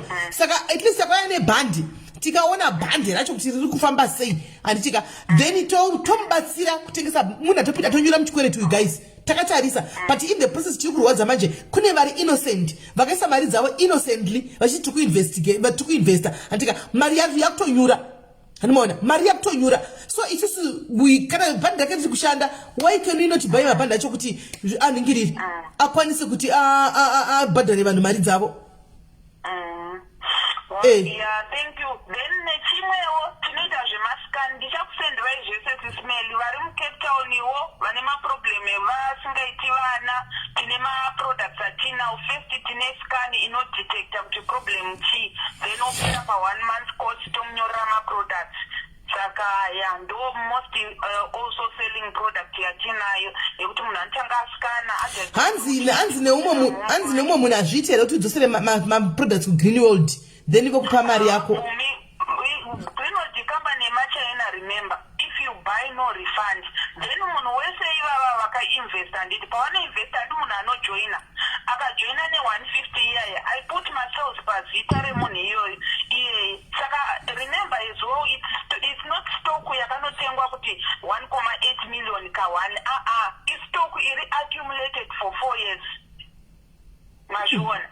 Saka now vanhu vakaandastenda izvozvo haitori back. I tried that haitombotori back and inotokugezawo maoko kuti aiwa izvi ndezvako hazvinei nekambani ndafana ndambotaura pekutanga kuti ndidi kuinvolva Greenwood company mukati because I bought product to Greenwood and from Greenwood as such ndichitengesa ini mushop mangu. Saka manje hazviexpire here zvinhu zvakazara kudaro izvi? Zvine ma-expiry date ema 4 years 5 years. Saka kana iwe expiry date yako rakusvika inobvuma kuti uchinje kana kuti kana unoda kuswapa product. Let's say for an example ndikuda product yana mai inokurumidza kuti vana mai vaite nhumbu chichi ndinokwanisa kutora mamwe kana sugar diabetic ndonochinja ndotora ekuti vanhu vaite nhumbu. Saka vanongobvuma kuti ndiswape not kuti vandipe mari back. Nke kambani kuita mari chaizvo kambani iyoyo. Green World hayaita mari wena. Alright, Tindo saka ndokumbira kuti chinhu one please dedza meeting. Ndoti kune vasipo panapa. Dedza meeting chaiwo kuti wema WhatsApp group uchu. Talk to people. Nokuti vanhu vakuchoka vatorwadzwa nenyaya yekuti uri kuvaiginowa. Ndozvitovarwadza. Saka iwe I think dewa ichitora nevanhu chizvinini pisa vanogona kutokunzwisa uchingwavha upe vanhu mari dzavo. Saka ndokukumbira kuti udedze meeting. Antika kuvanhu vaungane ku Cape Town ikoko. Antika talk to people. Anditi vamwe varume ava seyanzvadzi yangu yanga iri apa munogona kutotaurirana muchatodi monzwisana kuti how best can we move forward. Bhande rikauya rikashanda vanhu votenga bhandi. Kana vatenga bhandi vanhu mopa vanhu mari dzavo. Ma? But not now. Ndikuuya kakufunction yema-diaries but hapasati paiswa madate vari kuorganiza asati paiswa madate. Alright. Okay. Ndichasenda mangwana nepepo kana zvakadaro. Alright, iri bhoto funga kuti tinzwe. Taufa. Alright, nchenda nongokumbira let's solve this kuseri why for protecting Greenwood brand edineniwo ezvoundazopedza izvi and then ndiri munhu wemabusiness saka I want to clear my name. Aiwa clear sara kone kupa vanhu mari shuwa zvine zvatoita. Alright, saka bacha vanhu vacho taura nevanhu vacho tione kuseriko kana maita group unogona kuzondiedhawo kana achiti kuti ndatidedza vanhu pafeya zvokuti ndizoita zvekuti zvegroup inonetsa kuwisisa zvegroup but chiripo chekuti toda kuti tione kuti upe vanhu mari dzavo tokuti tingakubatsira sei kuti zvinhu zvako upe vanhu mari dzavo. Kundimaketera ndichakusendera izvo kumaketesa izvo zvispecial tatanga nemabelt neskani kunyanya kuti vari mucape town ngavandisskani chirega timbotanga timboita zvinhu mbijana tichiona kuti panofamba sei bhande rikauya tomboona tose pano kuti haufa. Alright, pakanaka. Alright, tendai. Right, anjadzi mune foni 2 bvisai mwe foni. Anjadzi bvisai mwe foni mune foni 2 yakuita imwe yacho yakuita ma-echoes. Right. Ndidi kukurovera imbwa ndakaviga mpinyi. Aiwa guys, hamu understand. Comment section imbomira munyatso ndibata message dzangu pano. Hamusi ku understand. Kana manzwisa zviri kutaurwa pano guys. Truly speaking tinokwanisa kunzwisana. Kumutuka uyu munushu kana kumudi azvipi vanhu ava mari dzavo. Ndo zvamufa kuziva izvozvo. Azvipi vanhu vananzvadzi ava nevamwe vese vari mucomment section mari dzavo. Chatiri kuzama kutoita rather handiti kana zvinhu zvacho zvichishanda kana kune vanoda kutenga vatenge ape vanhu mari dzavo. Because togona kumutuka tikamunyanika but vananzvadza mari ninge ngoendera mahara. Vodi. Ndipo musinga understand ipapo guys pamusiri kucalculate ipapo. Animona, ndipo musiri kucalculate ipapo. Ava vanhu ava they want their money back. So kumupisa tinogona kumupisa. Animona, but vanhu vapiwe mari yavo back. Ofuchi vari kuda mari dzavo back. Munhu mukutoti munyatso the way yakutotaura nawo. The way yakutotaura naye mutonyatso nzoona guys kuti mari hapana so far hapana mari. Truly speaking hapana kuti inobvepi tingataura ini zvimwe tikadika mari hapana guys. Vanoda mari dzavo but mari hapana. So ngapi vanhu mari dzavo but achitaura kuti kwai ndine stock handina cash. Tingadi toti kudi dema murimi guys inini tingati kudi munhu akuti ndine stock kumba handina mari asi mari ndoda kuvapa imi mungaisova sei? Mungaisova sei?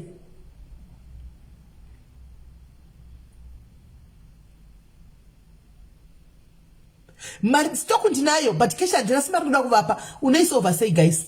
Timbonzwawo munaisova sei? Kudzai build chimbomira tiriuye tione kana richishanda people can buy but ende take it kumasiri kwake tichimeka sure kuti ari pa vanhu mari dzavo sekutara kwaita kuti ndikatenga and koima vananzvadza mugori kutora stock here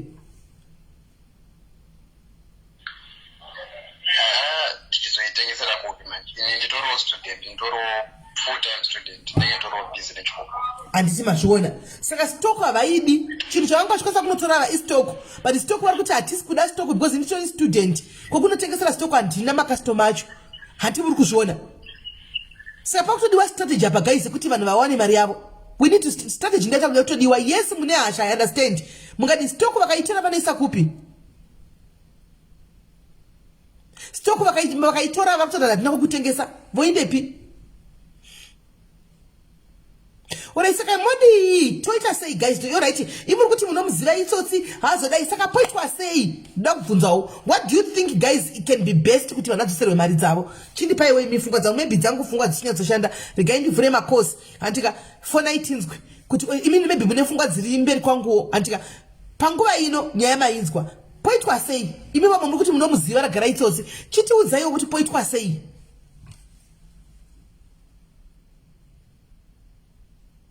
Chitiudzayo kuti poitwa sei? Because I'm trying kuti vawane mari, vawane something. Havambowani yes ndochokwadi, but I'm trying kuti vawane something.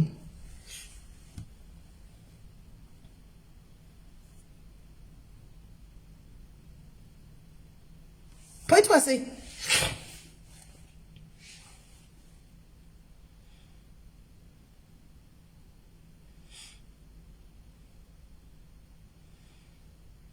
Varikutika havana makastoma. Remember ava vanhu vachijoina havana kujoina vachinda kuti vachitora kuna kunotenga ningirikiri vakunotengesa maproducts aiwa vakainvesta mari vachinzi inouya yakabereka. Saka zvokuvapa maproducts ndemotengesa vanotengesepi? Vanotengesepi? Vanotengesepi? Vanhu vachiinvesta mari havana kuinvesta vachiti toda maproducts ekuti titengese aiwa vakainvesta vachiti tinopiwa mari in return.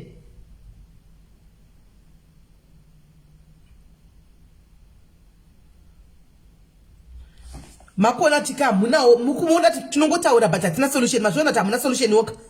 Mazvona kuti hamuna solution ka. Asi muri kungotaura kuti imbavha idai hani mazvona. Right, call hello. Hello. Yes, hanzvadzi muri sei? Right, sis. Ndini ndachitaura zvokuti ndakabhara almost 100,000. No risk machine. Mukona zvokuitika panapa. Pakatanga business iri taona unge rine kwatiri kuenda kutaura chokwadi. Ati ukaverenga mari ukanyatsoiweka zvakanaka na mari yakawanda zviswa. Kutaura chokwadi mari yakawandisa. Yakawandisa. True. About 20. Yakawandisa. Kova musingazivi. Pasina manu zimachi pasina maprofit. Tangu wika mari dzakaendesa vanhu. Inini 100,000 ndakaendesa. Nevamwe vanga vakaendesa mari dzavo 20 ikaita about 1.2 million. Chiunderstand kuti group ratiri isusu rine about 175 people. Mari inosvika almost 10 million. Yakaenda kupi mari? No, the truth of the matter mamundu achitaura ataura pachikuru but ataura kuti mari wakashandisa tendai. Ndochokwadi chiripo. Mari wakashandisa iye. Ndosaka manzi achiti kwanza isi nyaya yeGreenworld. Iya ndinoadmita kuti ndakata mari wakashandisa tendai. Mari akashandisa munongoziva kuti pana vanhu vakatosangana nezvimwe dambudziko hombe chaicho but unoza chitenda arifana kungotengesa zvimwe zvinhu zvake ka mamwe maassets ake chaiwo ape vanhu mari dzavo. Because I'm sure kuti maassets aripo. I'm sure kuti mari yakatengeswa something. And I'm sure kuti kunogona kuva kune business or something chikutoita move on because 10 million haisi mari kutamba nayo. Imari yakawanda imari toro napa. Hanzvadzi ane maassets api? Hapana anonyatsoziva, haana chinhu chinonyatsobudikira kuti ichi ndochirapa because so far unoza chinhu chakazoita kuti vanhu vafanyatsomutrust ichi. Anotaura nyaya dzakasiyana siyana and she's a sweet talker. Ukona kutaura kwaita nini so? Inozimuka tomufonera so anenge kutaura nini aiwa hanzvadzi zvinhu zvakamira zvakadai. She's a sweet talker ndo pane Nyaya. Anoona. Sama assets hamusi kuziva kuti hamusi kuziva zvinhu zvacho zvakamira sei. Babadzirai. Hamusi kuziva kuti zvinhu zvacho zvakamira sei. Saka imi manzvadzi makatarisa imimi. Makatarisa. Takapedzera kumuona rini tenda chitoziyo takapedzera kumuona rini. Tingaite zvipa WhatsApp pagroup like zvamamutaura zvokuti mumwe anenge ari offline mumwe ari online. Inini ndakatanga kuzozoti takawanda tiri 150 kudai so. Ndofunga 2 weeks back. Sasa hapa ndakatorelaxa ndichifunga mari ndiyangu ndega. Pakuti mbori vashoma. Now ndakatozoedwa mugroup ndopana kutoona kuzvatakawanda ende hope yekuti Akatonzi ma 10% kusvika musi wa10 ofisi ari kubhadhara about 6 1 2 1 1 3 atisingona zvezvikuenda nekupa zvina kana order kuti kuenda kupi tichibva kupi. Saka imimi hanzvadzi ndambobvunza wangu imimi mafunga kuti yomira sei nyaya poitwa sei nekuti maassets mukutizve hapana chamunoziva nezvemaassets handitika hapana ari kuziva kuti ane maassets api poitwa sei apa imi kufunga kwenyu what do you think can be the solution because solution ndo yatakuda chokwadi akaramba akachiramba kubudisa mari yangu ini chazongozvitoro pesi nawo because hapana zvandingazviita ifirst mari yangu yandandatotsoro ndichitoti ndiroriwo muna january muna akuti zveshuwa ameno ini handichaziva ini handiti maona ndo solution anachibvunza munoona mubvunzo ndakubvunza ndati solution toita sei ndo solution anachibvunza futi vanhu kuti right muri kupopota tine hasha tose solution shuwa makatasa nyaya iyi ndinozoiona guys solution ka ameno pamwe munayo handisi kuiona ini ameno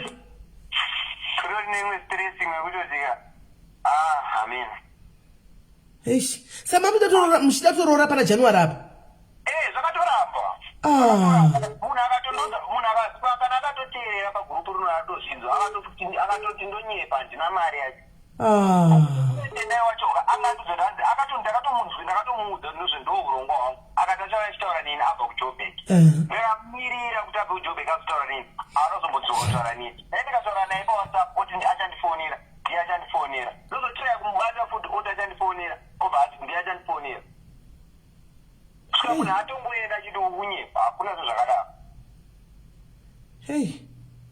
mainini vari kuda kuroorwa no rest mainini nyaya iyi mainzwa pamhepo ndeyechokwadi handiti maona ndeyechokwadi nyaya iyi musati munhu ana mari munhu mari anga anayo angati yospinawo zvemari 100 yanga ifanira kutoya iri 130 handiti ndizvo yakaifanira kuya 160 yanga ifanira kuita 150 muna musi wa20 january ini mari ya2020 ende ndikushandisira kuona zita rangu riri kunamba 130 handisizoziva kuti akaweka sei manamba ake because ini 2021 years handakana mari yandakayo imari ya2020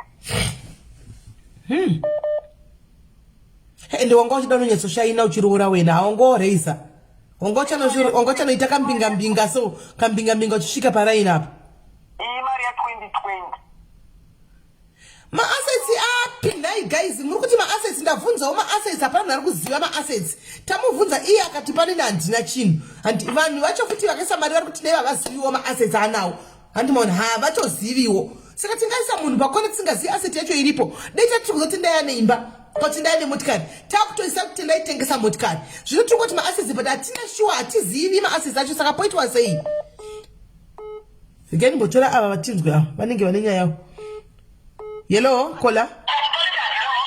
Dzimai phone, dzimai imwe phone. Dzimai imwe phone.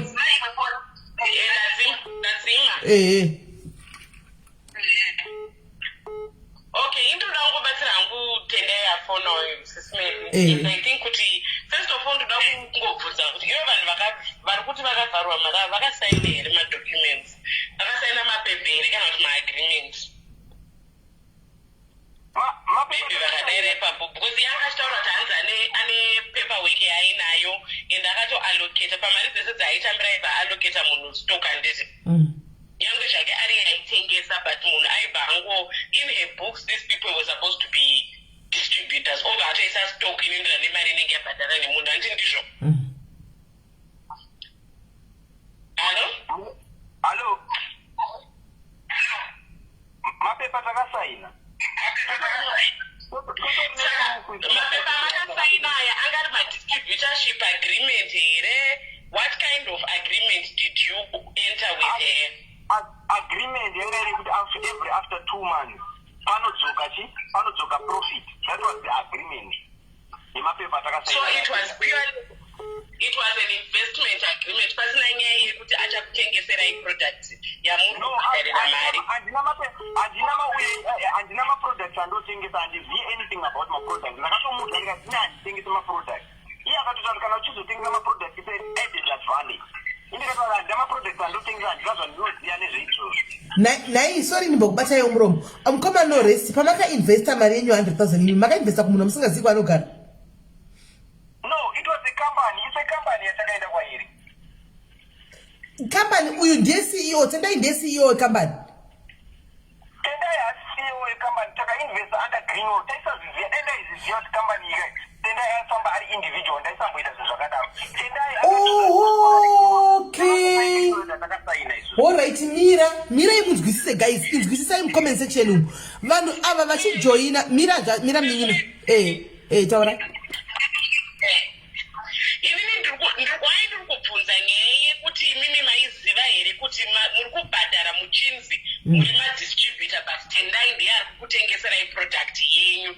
Is because vakabudisa mapepa avo ivo nemadiscussions avakaita naTendai, if at any point they understood the issue yekuti vari kubhadhara mari for kuti atenge product iri kufanira kunge iri muzita mavo, then iye ovatengesera, then it's going to be a difficult issue on their behalf kuti vazorikavha mari dzavo dzavataura kuti vakainvesta.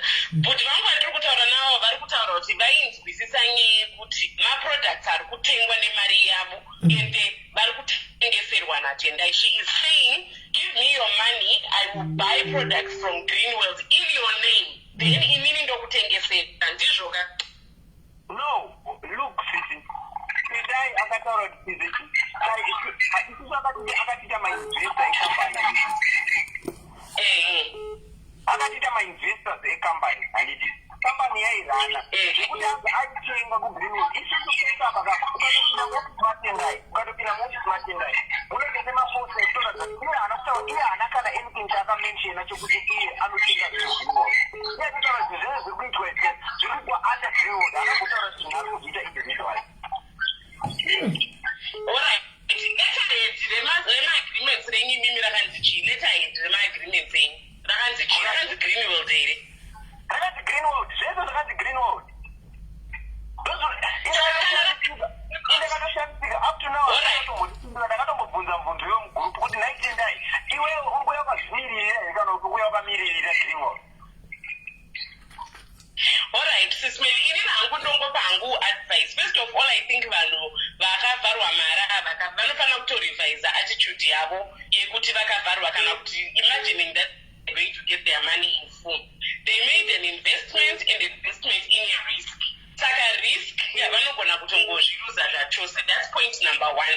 And I don't think people should take it personally. Tendai was running a business, it flopped. And we all know kuti nguva yeCovid a lot of businesses went under and they were investors into this business. Kana rakafaoka, you need to be prepared to have lost your money. That's number one. Number two, if there's any chance for you to recover your money, you need to work together with her to assist her. She has mentioned kuti mari yenyu aitenga iye products anditika, then ochonyora pasi paperwork yake kuti John andipa mari yake 100,000 yake kuenderana nestock yakati. Indini I would advise mupiwe mapepa iwayo, there's a possibility vanoda zvavo vongono recover iri stock vozvitengesera vaona kuti voita sei. Vanenge vachiti hatikwanise kutenga, the risk yekutotadza kureceive mari yenyu zvachose is even higher. Because if I was Tendai, I would just declare insolvency or bankruptcy, get a lawyer and accounting firm to do my books of accounts, and this is it's not a criminal issue. It's not criminal kuti business rinofoira paine my investors nekuita gambling zvakangofanana. So if I was Tendai, I would get a lawyer, Nyaya meeting and wirirane nayo, because people are already very emotional, vane perception yekuti vakavharwa. So she should not even be talking to these people. She should just seek legal recourse, oita ma-representative veku-legal firm or accounting firm, ochagama, managers, whatever they're called, those are the people who then take care of your company affairs in your absence, to take care of your creditors based on the existing assets of the business, including stock yacho. Zvekuti atengesa ma-assets ake, personal assets, and this man ngumtemo South Africa but in Zimbabwe. Kona wona imainini. Apa patanga takuzama kutite inonzi bvisai mwefoni iri kuita noise, iri kuita ma-echoes mwefoni. Maybe my TV, and today my phone one. Ndofunga kuita echo kuma TV ikoko. chataka kuita apa titi ma-assets wati tata kuita inonzi ubuntu kola. I know kuti most of the people they won't understand this kind of number vila wakapinda mu business. Hanimona ndosaka indenda kuti ngatibatsiranei kuti ape vanhu mari inonzi ubuntu iyoyo. Zvisinei kuti lawyer kana kuti conscience yako inenge yakukudza yega kuti no kufamba kwangu even life yake inenge itori mu risk. Anogona kuti zvamutaura sezvo kuti kwanze ndo declare bankruptcy but life yake haisi safe. Because kune vanhu vane vakatorwa mari and in South Africa inoi ndosaka ndanda kutsvaga solution yekuti kana zvinhu zvake zvichiita we hope kuti vanhu vawane mari dzavo. Muri kunzwisisa? Ivo vanhu vatomane mari dzavo ngavazvibatsire. Pana njodzi yangu hanzi zvenunobvuma stock here akati ndinoitengesera kupi stock iyoyo. Kuramba kuzvibatsira ikoko uri kutoramba mari once you say that because iwo uri kuda kuti arambe achingoshanda achitsvaga mari yaari kutadza kuwana kuti akubhadhare. You need to chip in to make sure that you are paid and whatever you can get. What I think is vanhu havasi kuzowana zvavo 100% of their principal investments, but if you want to get something you need to assist this lady. Whether imbavha akavhara vanhu it was intentional or not intentional, but I feel like you need to also work to get your money. Ngavazvibatsire, ngavabatsire kutengesa, you know what I mean? Even if it means kuti matopinda papremise yake muchimubatsira kutengesa the stock that is in your name. Get it and assist it because she's already said she doesn't have assets. She said it, and even if she does, you can't touch them. Ndosaka tanga tikumediator andiona kola inini hangu semunhu anoita webusiness I understand zvika kutaura izvi ndozviziva ndosaka ndikumediator kuti how best can we help kuti vanhu vawane mari dzavo because ndiri kuda execution whereby the result inoita 50-50 ava vanoti we takawana something kumari dzedu handika iyewo achitira kupusha kuti asati apunya kuti usapinda mungozi. They must not separate themselves from the selling of the stock anymore. That's my point. They must help themselves recover their money by chipping in to sell that stock. Whatever it is, ngavambatsire kutengesa. Regai timbonzwa hanzvadzi taura hanzvadzi. Vari kunze kwenyika kudiaspora Isawa havasi kunyazonzwisisa the pain yekuuza mari. Yes, kunonge pane some mistakes atakaita.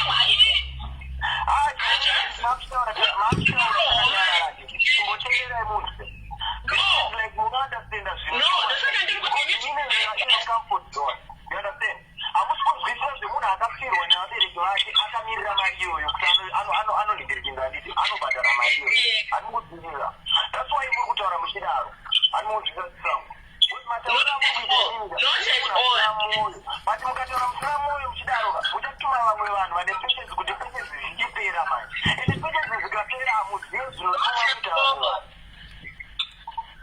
Not at all, Anjaz. Ndikatokudzai kuti kana neniwo nditore ma-investments akanyura atori pending izvozvo so but I am helping myself recover that money by helping to sell zvinhu zvacho zvaifana kuda mari yangu pachona ikoko.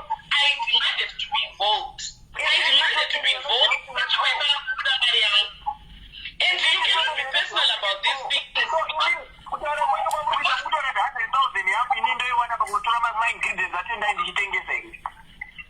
Mukaita emotional ka hazvikubatsirei. That's what I'm just trying to say.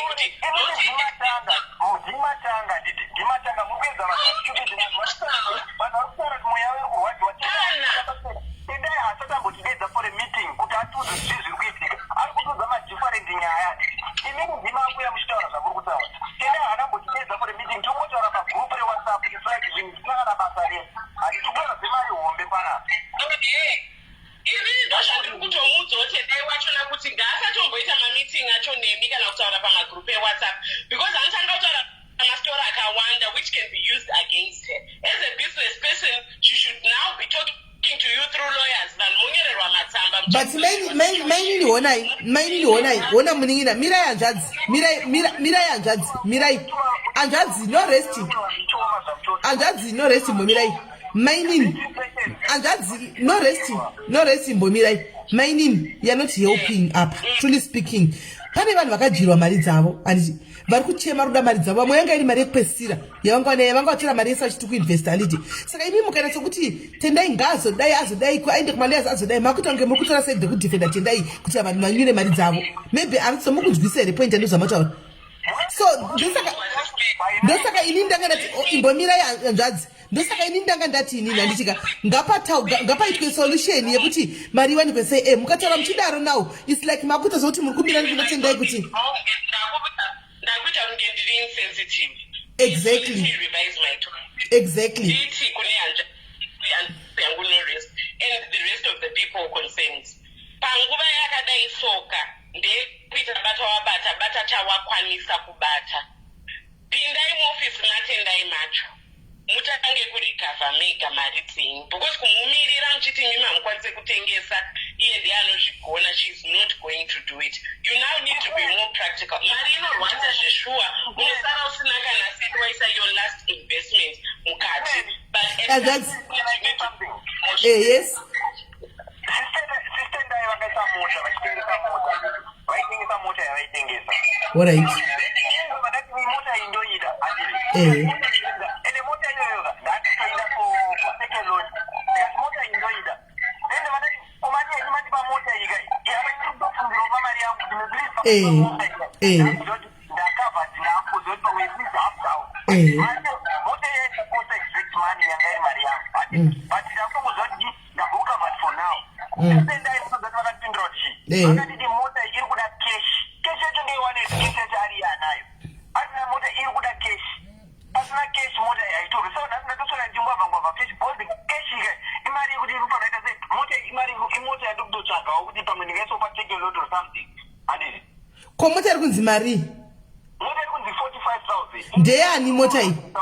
Saka ndandati ngaandipa hake mota iyoyo ari kutengesa ndiri. For now ndongosanobata mota mota ndeyani hanzvadzi? Ndeyavo ndeyana tendai ivavo. Aiwa tendai ipa munhu motikari utapudze chikwereti.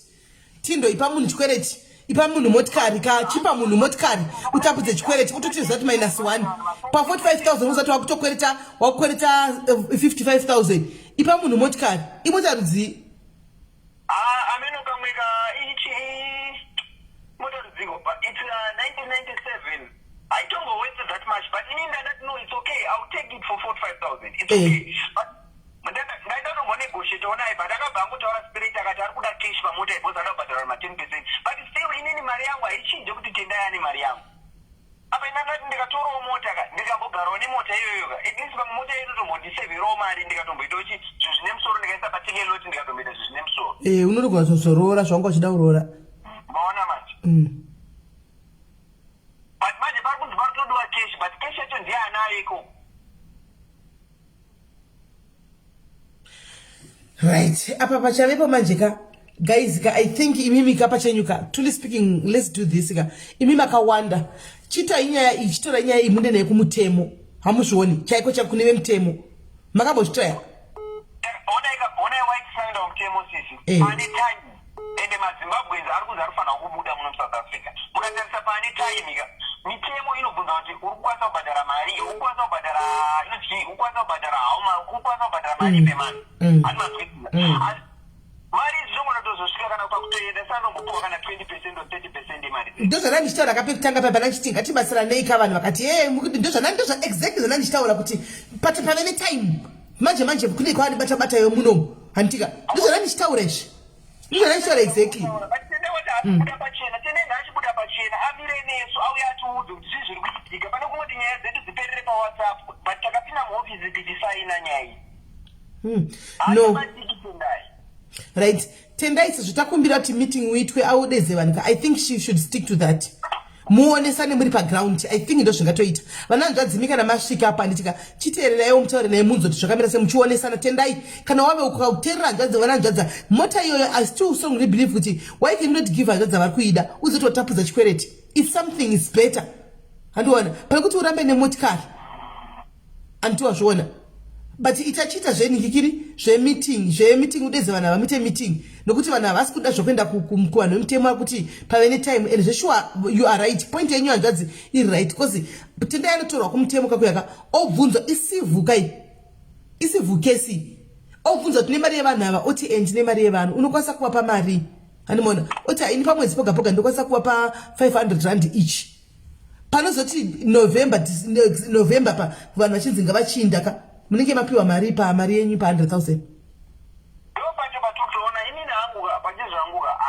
I'm depressed and doing ndotoda help padiri panapa.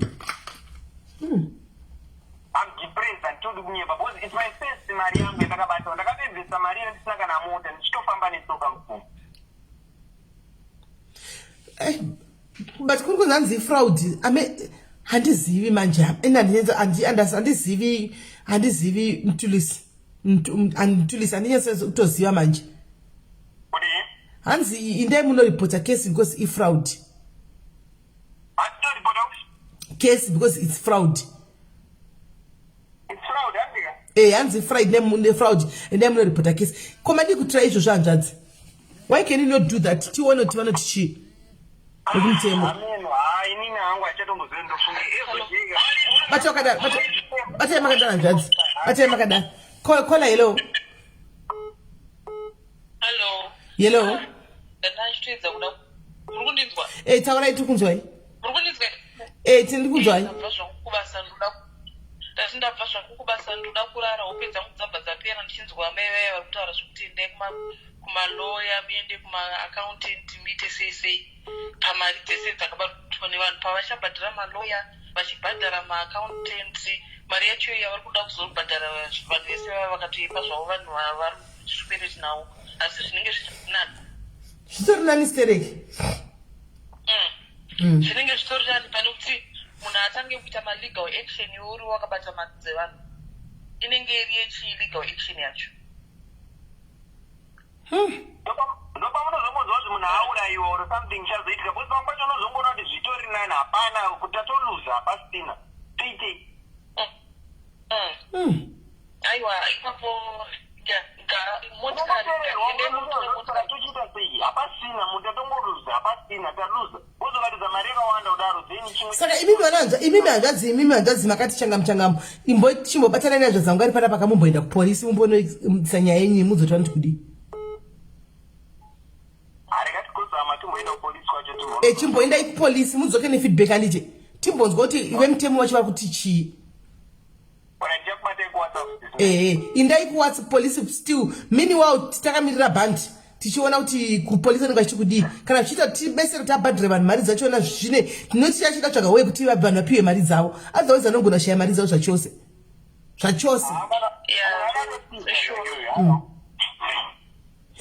Mukadzi uyo itsotsi next time yamufana kutaura naye SIS MELLY mufana kutaura naye program behind bars. Busted abroad. Busted abroad. Iyoyo busted abroad. Mufana kutaura naye next time. Apa pana munhu akatubira vanhu mari dzavo. Ini ndiri kutraya kutsvaga kwakuti tozviita sei kuti kapabude mari vanhu vapiwe mari dzavo because ndiri kutraya kuti pakuita middle kuti ndimire pakati vanhu vawane something. Munoona SIS MELLY. Ndinofunga kuti ngadai chakaitika chii. Tendai tisiri kuita emotional handiti. Tendai pavakaona kuti zvinhu zvanga zvaita sei hazvatokundikana hazvitabudi. Vakadai vakadedza munhu individual vakadai vadedza munhu wese. Meeting ndizvozvo. Kana kutodedza vanhu one ndizvozvo. Kudedza vanhu as a group. Utanga kuexplaina kuti ini ndakaita zvekunzwa nemakuwa. Kuti Greenwood kukuzwa flopa kuvanhu ari kunzi havachawani mari dzavo. Ndakaita kuzwa nemakuwa. Ndakatozenda kunobvunza kona isitendai ndiudzeyo hadzii. Ivo pamataurira vakatoita haiwa vanhu vakuzimbabwe havazivi here. Ndikatomborelaxa ndikati hano hakuna chiriko maybe hakuna chiriko. Ndokandazoramba ndichinzwa aiwa ndopandakazoedwa mugurupu ndinoona mugurupu ndone vanhu vane hasha. Anoona chiri kusaitira vanhu hasha ka kuti munhu haasi kucommunicata dai munhu akangodedza vanhu akataura navo tiri vanhu tinozwisisa. Ndopakaita mistake ipapo. That was the first mistake yakaita iyoyo yandanchimuudza kuti ukadai wakadedza vanhu ndo mistake yakaita yekutanga iyoyo. Akatungadza pano wani dai akatodedza mapurisa chaicho kana kunzi anotya kubhutwa nevanhu odedza mapurisa aimumira apa pandinoda kutaura nevanhu apa kuti adresa zvakanaka otoziva kuti no hama dzangu ndomamira akaita zvinhu ode kuadreswa zvinhu pawhatsapp zvinhu zvatakasainirana one company zvinhu zvakasainirana one professional way. Why nawo takutaurira izvo zvingatasa malist edu ari kusendwa pawhatsapp akanyorwa nepatimapepa handitenzwisise inini ndakusendwa zviri patimapepa pamawhatsapp group izvo zvinabhadhara vanhu 6 izvo zvinabhadhara vanhu 5 izvo zvinabhadhara vanhu vatari kubhadhara mari ma-3000 iwo unoiti nyatofunga mupfungwa dzako kuti ane 100,000 yangu ko 3,000 dziri kubhadharwa vanhu. Okay, hanzi ndadedza meeting amen ndaona comment mucomment section hanzi ndadedza meeting amen let's tinonzwa kuti muri kuzvifambisa sei let's get to hear kuti zviri kufamba sei undipa feedback ino rest but notipa phone iyoyo phone number yangu yeWhatsApp yayo ndokwanota neni ukafona apa haitopindi ndendakaidzima ndeipa show chete tinzwa kuti zviri kufamba sei 064 895 4837 4837 nokuti vekuteki vava vemagudzu vakaopiwa mari yavo taita noizi pano pava mari yavo yakaobuda saka but yeshi panenge paipa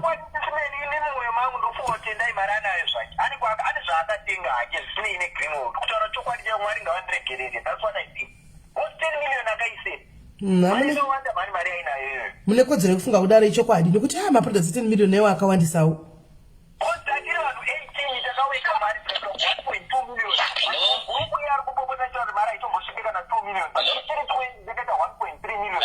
ora batai makadara zvazi okay right mirai chimbonzwa zvazi hello tiri kunzwa yanzvazi taurai tinzwa ndinongotaura panyaya iri kutaurwa chekutanga ndotoda kutenda mukomana uyo ari kutaura muri dzinya kuvharwa mari munhu anoratidza kuti munhu ane respect ari kutotraya kurespekta uyu munhu akavhara mari iye uyu akavhara mari ngaachikwanisa kuzonotisa kuti this guy ari kutotraya kurespekta munoziva kuno Cape Town like ndiri sena handikambosoroenda kwamuri SIS MELLY dai ndakatoita action kudhara kungopa munhu 20 rands taimira munhu yaakubuda umupfure taimira munhu yaakubuda umbaye saka anofanira kupaonesesa orespecta the way ari kutopuhwa nevanhu kutovhara vanhu hatichatauri zvebusiness kuvhara vanhu ngatichitaure zviri pachena kuti mai ava vakavhara vanhu mari dzavo vavhara mari dzavo ngavachinzwisisa kuti ivo chivharo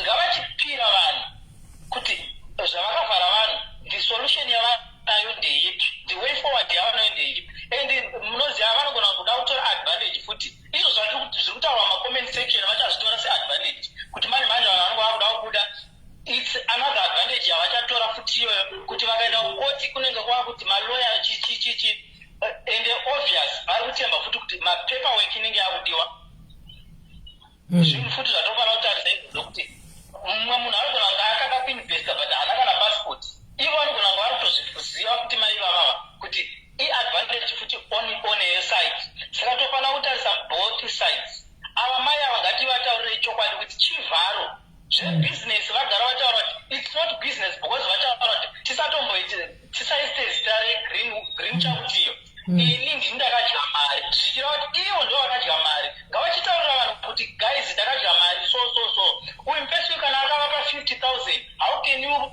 chii chavakabva vanyanya kutenga istoku yakakura sei vakatenga ne 50,000 ora 50,000 vakapuwa nemunhu 1 handiti ko dzimwe mari dzese software asi vakatoita warehouse yestoku saka ngatipaonesese ipapa mai ava imbavha itsotsi ngatichionei kuti zvikafei tese tiri mazimbabweans exactly no, that was my point from the word go twitter say vanhu vabatsirikani that was my point from the word go because ndakatoona hangu matauriro avo kuti mari avo vari kuona vari kuuk handizoti kuuk vari kuda kuedza kuvharidzira otherwise its same syndicate hakuna munhu akakwana anyaziva kuti mari inorwadza kutsvaga anosaidzira benzi anosaidzira mbavha mari inorwadza kutsvaga tine vabereki vari kuzimbabwe vari kutakura unenge wachiti ndiinvesti ndigone kuvatengerawo zambia handiti but uona kuti munhu wacho awapa mari ari haasina action ona unonzwa hasha saka dai ndiri sena hangu handaimbosoro titenderera zvavari kusoroita nezvo n'anga dzakazarisa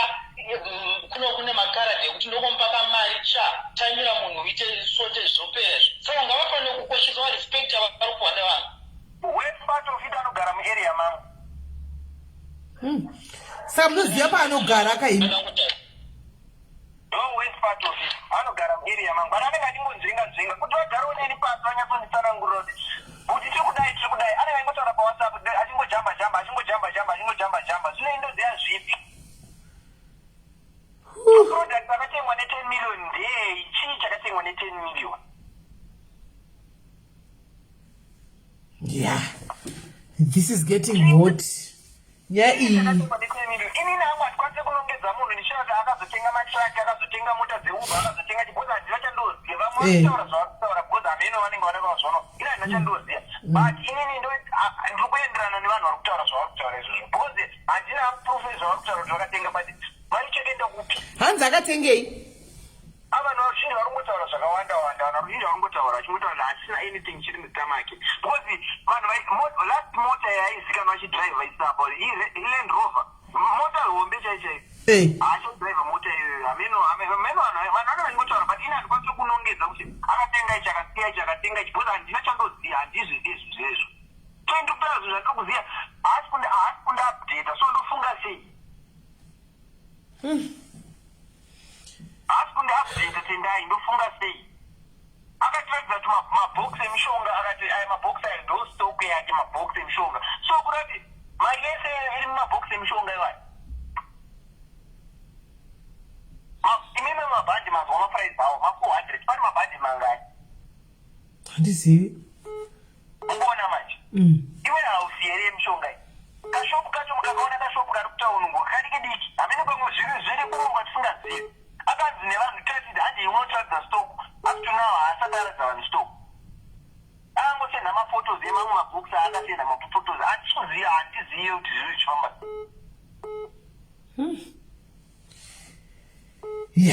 uona manje pakaipa iri complicated nyaya very complicated vanotuma vanhu kuita mumwe mwoyo yakaipa handimaona dzimwe dzenguva tozongofunga kuti vanhu vanozonzwira vanhu msisi sei kozi ukatarisa chako changu muhistory chavo vamwe vanhu vanogona kukudzira kana nemari dzechechi wozotyira iwewe vachitiza nemari dzamari hanzi akatenga imba kuchitungisa kuunity p so unozongosara usina option wozongoendawo zvinenge zviri pamberi pako but hatizingaiti kusvika ikoko tenda kunzwanana sevanhu semasaindirana achakaita pakutanga adini taisakufanira kusvika kwesoko inini ndine stress from December up to now handisi kutombofunga straight handitomboziva handitombozoita sei bcause mari yakadandogona tazoibata futi then what true mistake yangu ndakadzidza pamistake but kuti ndakadzidza pamistake ndoikorita sei mistake yacho mari yakadaro iyo ndogona kuzotadza kutozoibata futi unoratidza kuti ibata ndogona kusazoibata futi bcause mukatarisa mabackground edu vamwe mashandiro atinoita tiri kushanda day and night tiri kushanda madouble shift to make that money anoona ndozvo zvinonyanyorwadza ukafunga kuti mari iyo unoitora seika ndozvo zvinonyanyorwadza ofiti someone hake akatobenefita hake akatoita life yake achitodhiraivha hake maland rover hake achitoita upenyu hwake kana kunzi akainvesta mudzimba ona akatenga zvaakatenga zvake akutoita life yake ndopamwe zvinhu zvinozokupa pfungwa dzakaipa izvo because land rover imota hombe haisi mota diki yakainepi land rover imota hombe yakainepi land rover angaiwanepi land rover achitaura kuti zvinhu zvaaichitenga greenwood aita mari here nguva yacho iyo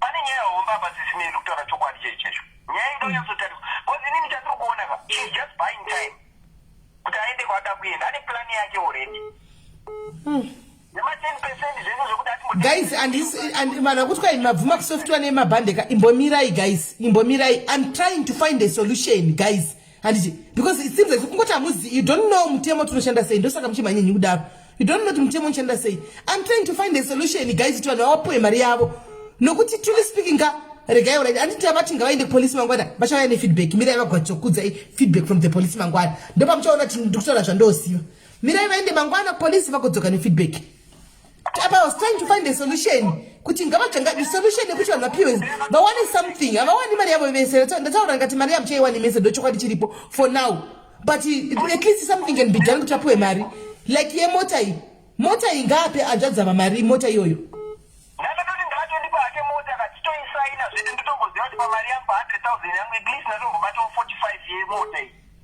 mari mota ichi haitokoste 45,000 because imota ye1997 haitokoste 45,000 but ndakangoti ngahambobani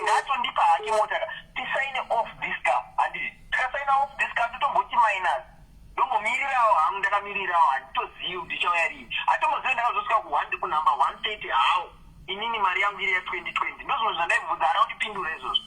Anzani maUber 23, is it true? Ukati? Anzani maUber 23, is it true? Ndonyaya dzatokuzwa vamwe vari kuita nematraki, vamwe vari kutanza akavaka zimashoni kuZimbabwe, vamwe vari kutanza akatenga imba. Nyaya dzatokuzwa dzakawandisa. And it's possible because mari idzodzo dzaakatora kuvanhu dzakawanda sisi. Mari yacho yada kutofiga yacho yada kutohwaka chero tikada kuti kwaiti hedu problem yetigota kubatsira mabhande tigodika figa yacho gapana pakawandisa guys. Yakawandisa figa 10 meter. Yakawandisa zveshuwa 10 meter. Isati kufunga akati kutaura zvinhu ari kuti ndinode kukavha vanhu zo 10 meter. Yakawandisa.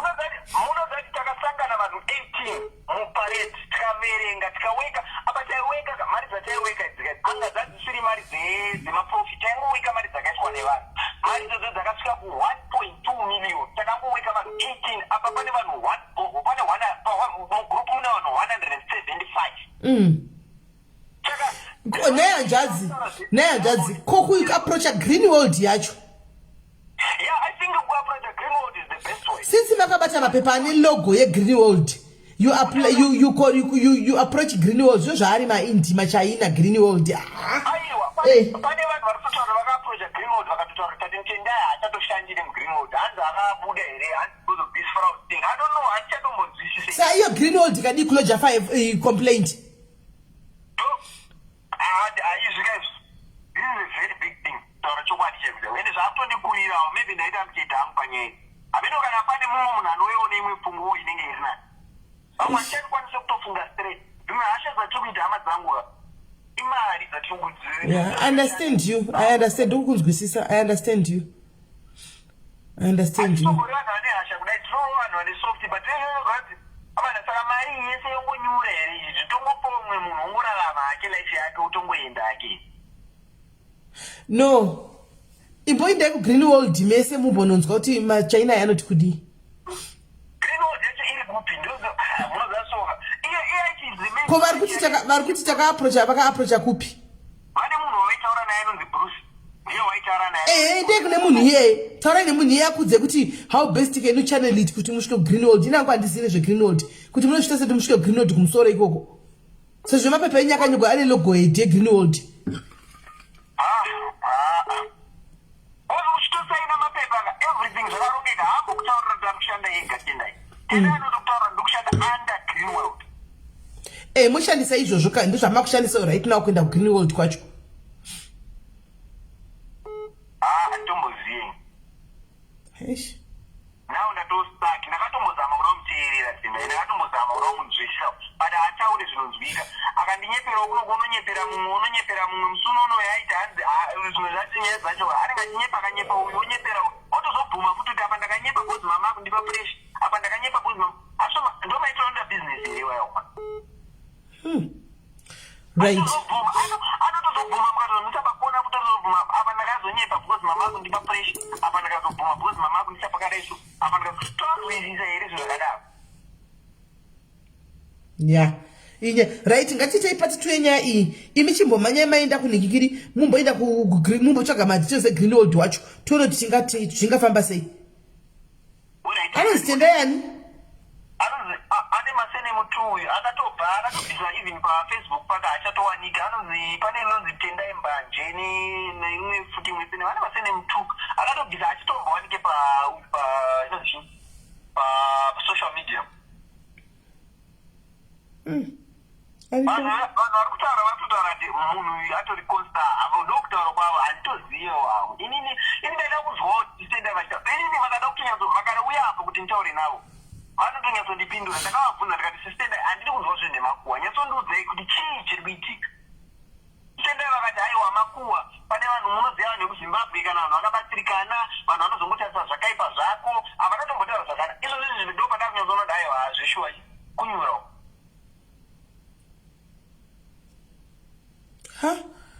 Ya pakaipa.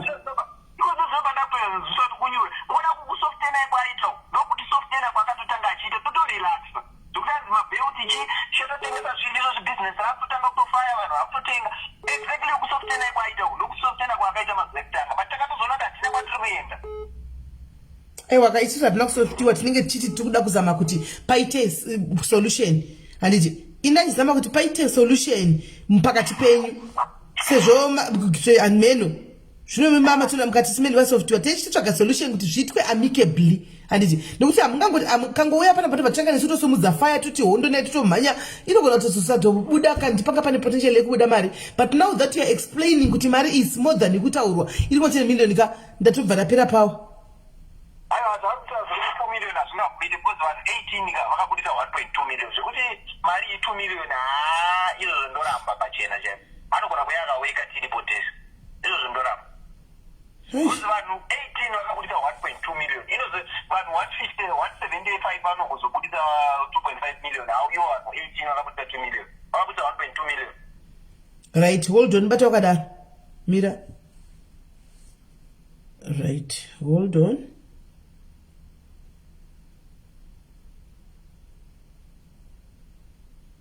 Right, hands my head office ari kuJoburg eGreenwold. Ari kuJoburg. Mira.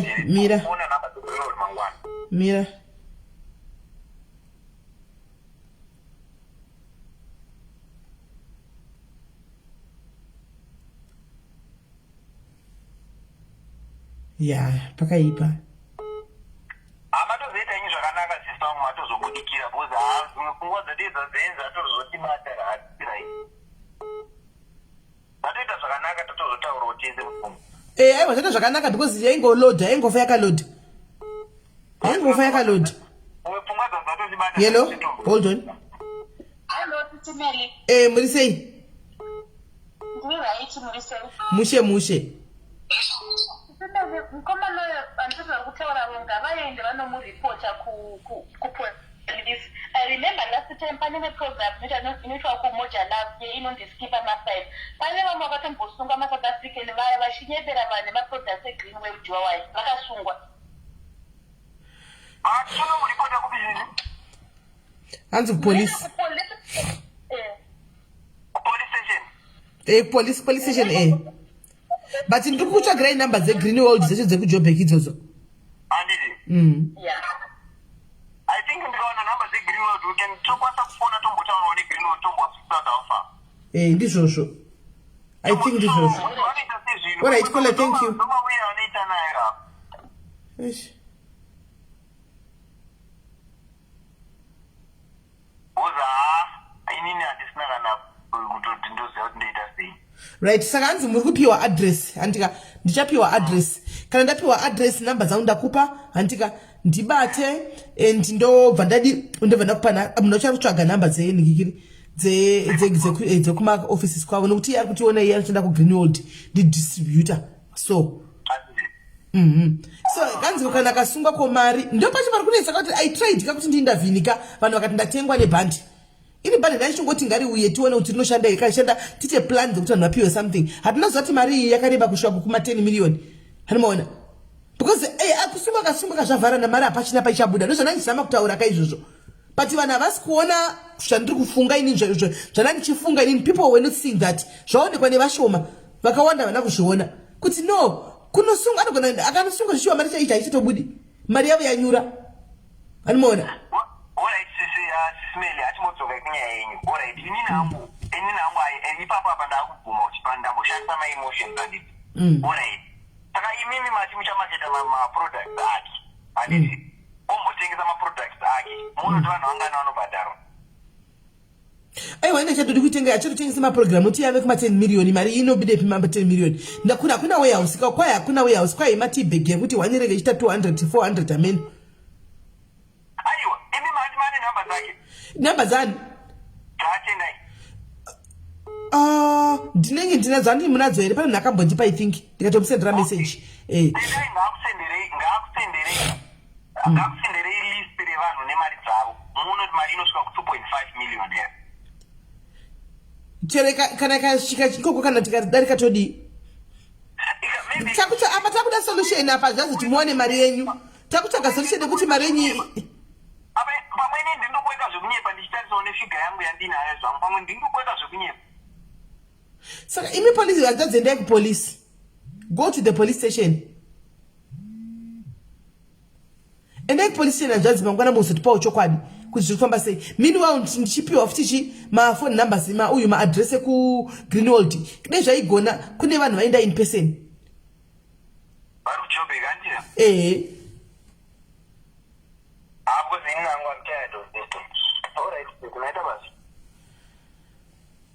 Hanzi ndoda kufona vanhu vese vakuti mbavha vakuwana maprofits at some point. If ndaive mbavha ndaivapirei maprofits as well. Kune vanotove nemadouble payments avaiwana. Dai ndaida kupa bandakatiza. Dai ndisina products. Dai ndakatiza as well. Ndine vanhu vaiwana wamusingazvitauri.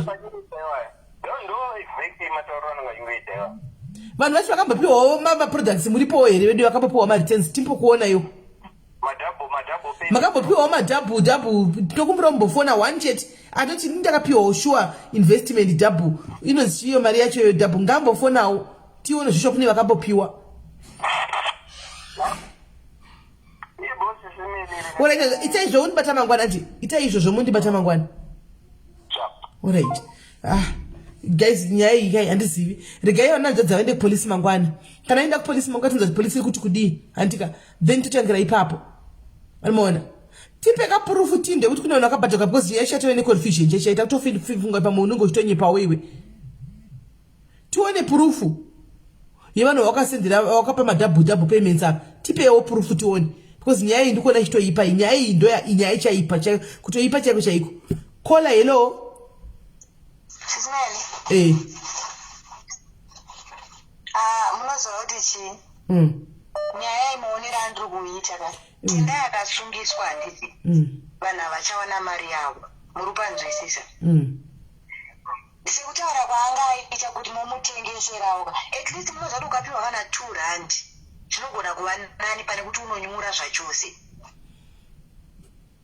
Ende kugreenwood kwacho kwaari kunzi kugreenwood pamwe akazobvako kudhara akangotora bepa ndobva afotokopa aimboshandako ndobva zvatopera zvakadaro. But imhosva kamanje iyoyo ndo biggest crime manje iyoyo. Iyo ndo mhosva iyoyo.